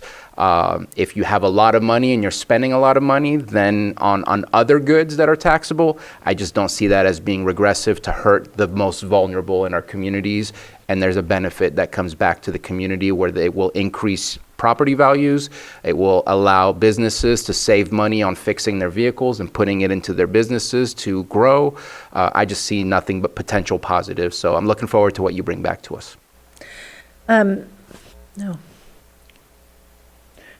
I lost my train of thought, sorry. Go ahead. All right. I think this looks for direction, right? Or is it action? Well, your board has two options. So your board can provide direction to staff. Typically, direction to staff can be provided via consensus, and typically those directions may involve or may include presentation of staff coming back to your board with some kind of report or presentation. So that is one option. The other option is what's being recommended in the memo, wherein your board moves to approve staff time of that exceeds 8 hours to research the feasibility. For that particular option, that is more individualized to the board member requesting, making the request. In this case, it would be Supervisor Owens, so that it would not necessarily, under that option, involve coming back to the board. So whichever your board would decide, it generally would have the same effect. It's just procedurally, it's a little different between the two. Go ahead. I was going to ask if Mr. March, Director March, has a potential timeline of when this may come back. If I'll be working with other departments, it's going to depend on their schedule as well. So I'm uncertain. So come back with 3 to 6 months? Definitely within 3 to 6 months time frame. Because the reason I ask is just to see if we can put some sort of a timeline of when to get it back, rather than just putting it out there and I can't even find it now. There's not anything else. I think What's the number of it? Supervisor Owen, did you want to go with the recommendation from the full board to Yes. staff? Yes, please. Okay, and I think it looks like we have a consensus on that. So, so within 3 to 6 months, and I think that's. Is there anything else I missed? All right. Thank you. Perfect. Thank you for bringing this. Thank you. Thank you. It's 12:29. Do we want to push these two items and keep going, or do we Yeah, want to come let's back after? Let's just get through. All this. right. Only one of them can be done? Okay. The water resources one? No? Oh, so we'll have to do calendars? Because there's nothing else after that? Oh, okay. Oh, Okay. Do we need staff for that? I think we can just approve I'm it. comfortable moving I forward. go, I go to this event every year, so. So you've inherited it. I'm not going this year. 7.11, consideration of administrative encroachment permit 25-06, temporary closure of a portion of Clear Lake near Buckingham Homes Association office from May 16th through 18th, 2025 for the Buckingham Test and Tune Boat and Car Show. Any questions? Open it up to the public. Bring it back to the board for action. Mr. Chair, I move that we approve the administrative encroachment permit number 25-06, temporary closure of a portion of Clear Lake near Buckingham Homeowners Association office from May 16th to 18th, 2025 for the Buckingham Test and Tune Boat and Car Show, and authorize the Water Resources Director to sign the administrative encroachment permit. Second. I have a motion and a second. All in favor? Aye. Any opposed? Motion carries. All right. Did I open it up for public? Yeah. I did. Right? Okay, just making sure. I don't remember either. Next is calendar. Sorry, I had a autopilot mode. All right. 7.1, Supervisors Weekly Calendar, Travel and Reports. Who would like to go first? I'll go ahead. All right, Supervisor Sabatier. I have a couple different things here. I have tomorrow, actually this evening, I'm over at Lakeport City Council to do a PEG presentation. If that concludes early enough, I'll move on to Sutter is having a little gathering that I will try and see if I can make it. Lake County Continuum of Care on Wednesday, early morning on housing navigation. We made a few changes. We're gonna look at doing a little bit more deep dive on case conferencing for individuals within our homeless management information system, just to make sure that we're using that time wisely to case conference with all of the agencies that are at the table to figure out the hard to place folks on our list. And so we're going to use that time frame. I have a NACO Health Steering Committee leadership call happening that afternoon. And again, later on as well, Lake County Continuum of Care for the Hub Advisory Group. On Thursday, I am going to meet with Stephen Carter this afternoon to see if I can go to the training in Humboldt that CSAC is holding. So I might just leave really early and go. I just need to see if it will be reimbursable. We'll see about that. If I get back in time, YCCD board meeting will be happening later on that evening that I'd like to be a part of. On Friday, I'm meeting with Community Development and Vice Chair Rasmussen. I have a meeting with Circle of Native Minds as well at 10 a.m. with PEG TV. I'm excited about that conversation. Meeting with our Auditor Controller. Meeting with Lake County Office of Education to talk about internship programs in the area of Clear Lake. And then also I have a tentative potential tour of Homaton Haven, the shelter in North Lakeport that evening or that afternoon as well. On the 11th or on the 10th, I'll be on in the city of Clear Lake in Austin Park for the Mental Health Matters event. And then Sunday is Mother's Day. Can't miss that. And then on the 12th, I have an encampment resolution meeting again. At this moment in time, again, this is just money that has been collected through the COC. This is not county dollars, but we are looking at doing safe parking with the $1.5 million that we have. Safe parking could be that segue between being out on the streets getting into a safe area, building trust with the services in order to get some of those folks into our shelters, because there are still people who are adamantly against going into our shelters, whether it's due to past experiences, stigma, or whatever the case might be. But we want to try and create those segue points. And meeting with our CAO and going back to our Board of Supervisor meeting on the 13th. All right. Okay. Supervisor Owen? Okay, we didn't have the meeting last week, but I'll kind of go over what I've done the past week or so. I had an orientation with the Health Department with Supervisor Rasmussen, and that was on the 25th. The 26th, there was 4 Earth Day celebrations. They were all amazing. I went to the one in Clear Lake, the open house with the South Lake County Fire District, the Middletown Lions Club Craft Fair, and the Calpine Earth Day. So that was a big day.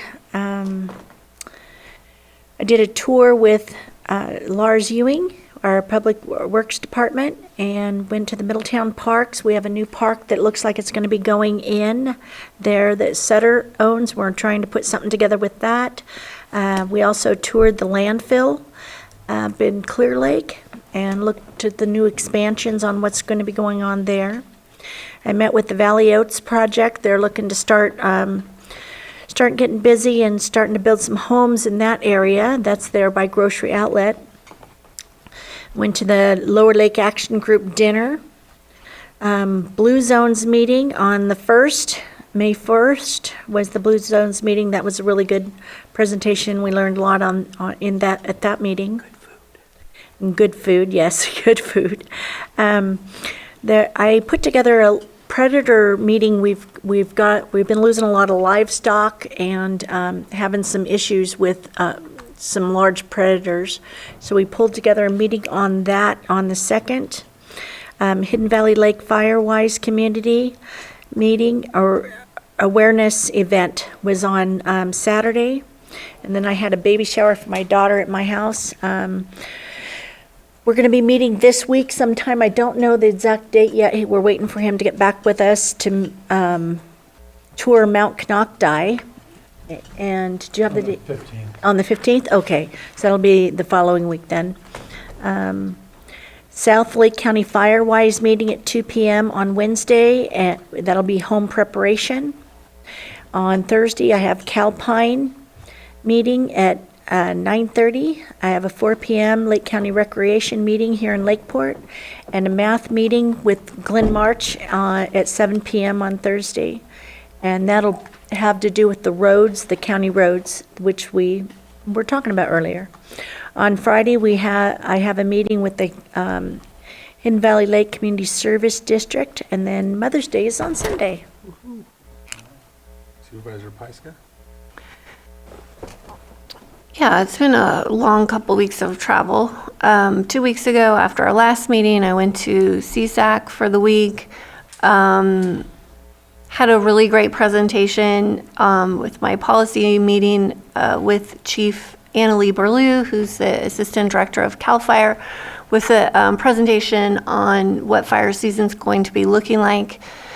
And it's not great news. It's looking like by mid-July in our area and our elevation, we could likely see a pretty active fire season. So it's earlier than usual, given a lot of the conditions that, we've had a lot of rain, and then we had a very dry April, and anticipated to have drier and warmer than average weather in the next couple of months. So they always do a long-term or a long-range forecast, about 4 months out.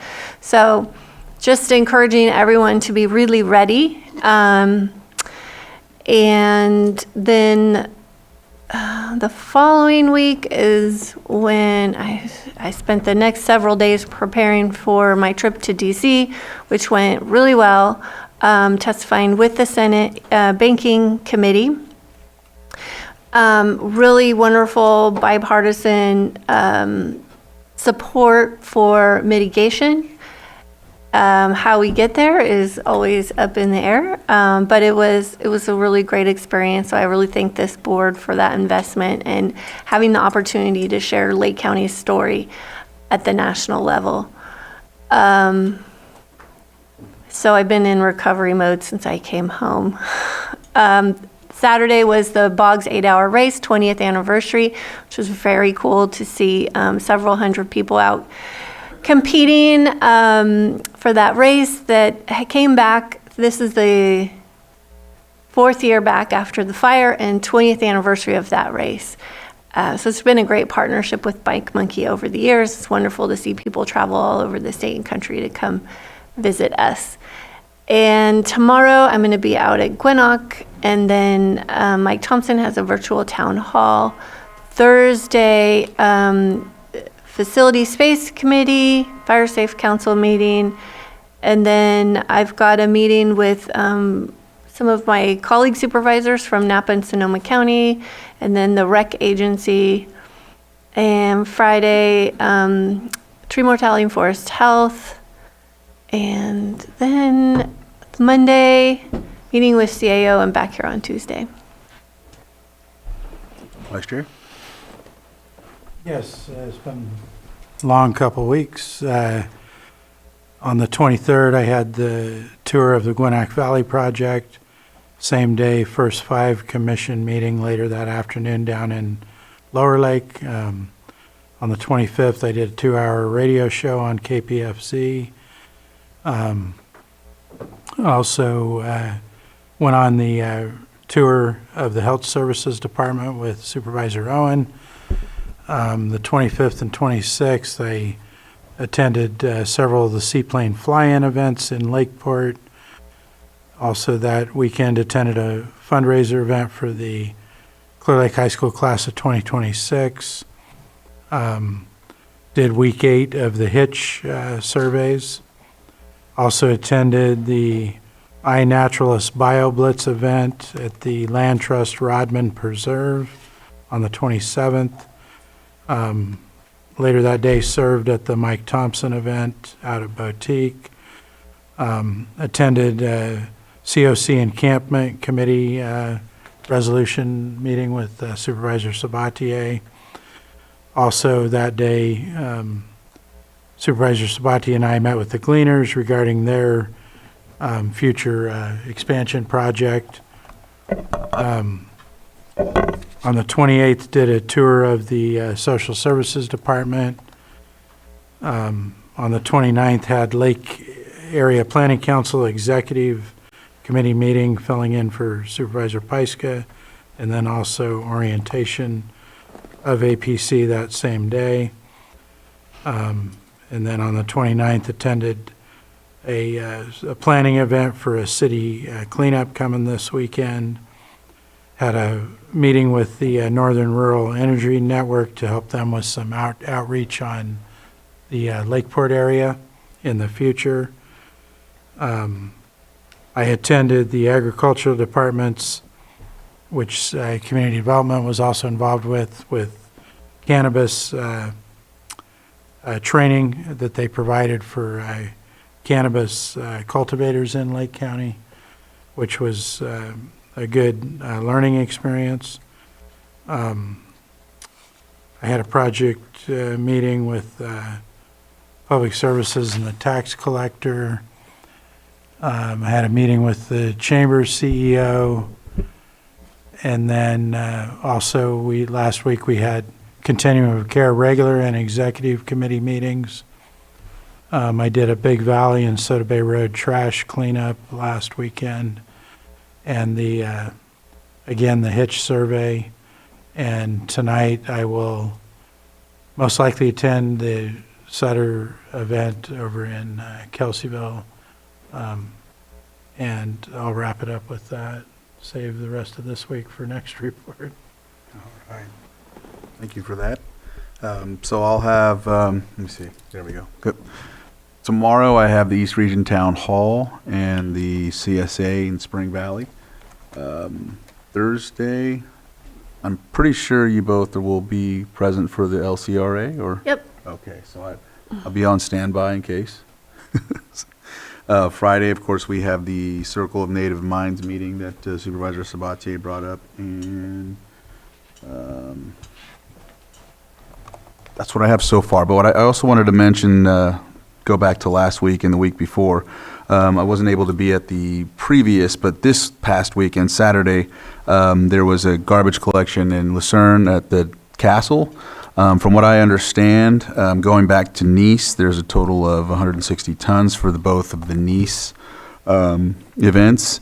And then Lucerne, the previous weekend, was 110, so that's 270 for Nice, Lucerne, and I'm not sure of the tally for this past weekend, but just adding in 23 and 24's numbers of 60 tons for all three events that took place. That's like 330 tons out of Nice and Lucerne since 2023. Not to mention this last weekend. So once that's tallied, it should be somewhere up there in the. You're going to need a new landfill. Well, you know, that's yeah. But you know, I'm just you could tell just watching people bring their garbage. You know, there was some folks that were just like, oh wow, I'm going to take extra. I'm going to keep taking more. There's people that were driving trailers with tires that were like blown out, but they were just wanting to get it there. You know, it's just you could. When you talk to folks, when you seen them, they just felt really good about getting rid of all that. And it's just like anything else. When you let go of things, you feel a lot better. You know, you feel lighter, if you will. So, I mean, without those, that garbage is still sitting in front of people's yards, sitting on the highway, sitting in the hills. So, lots of volunteers, lots of folks, lots of staff out there from community development, code enforcement.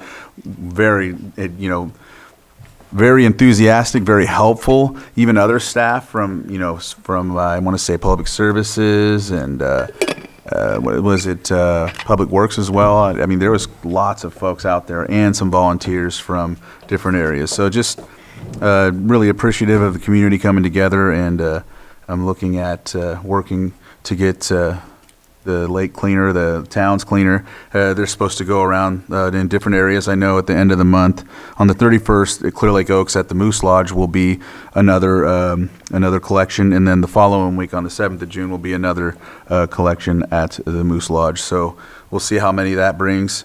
I'm sure they're going to keep moving on after. I know that that's been the discussion. So just wanted to highlight that because that's very. It's one of the things that code enforcement have brought to the board, talking about the Cal Recycle grant, and just wanted to emphasize how they've been following suit with what they planned out. And so just a very good job on that part. And Shannon Walker Smith was out there guiding everybody, ensuring we were doing what we needed to. It's pretty cool.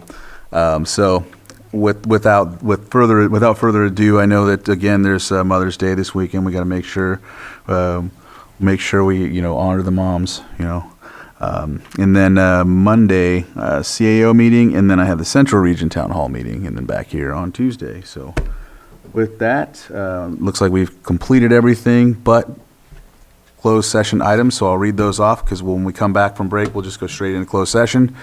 8.1, conference with legal counsel, significant exposure to litigation pursuant to Government Code Section 54956.9 D2E11, potential case. 8.2, conference with labor negotiator, chief negotiator Carlos Torres, county negotiators Susan Parker, Stephen Carter, Casey Moreno, Pam Samick, Diana Rico, and employee organizations LCDDAA, LCDSA, LCCOA, LCEA, LCSEA, and LCSMA. 8.3, public employee evaluation air pollution control director.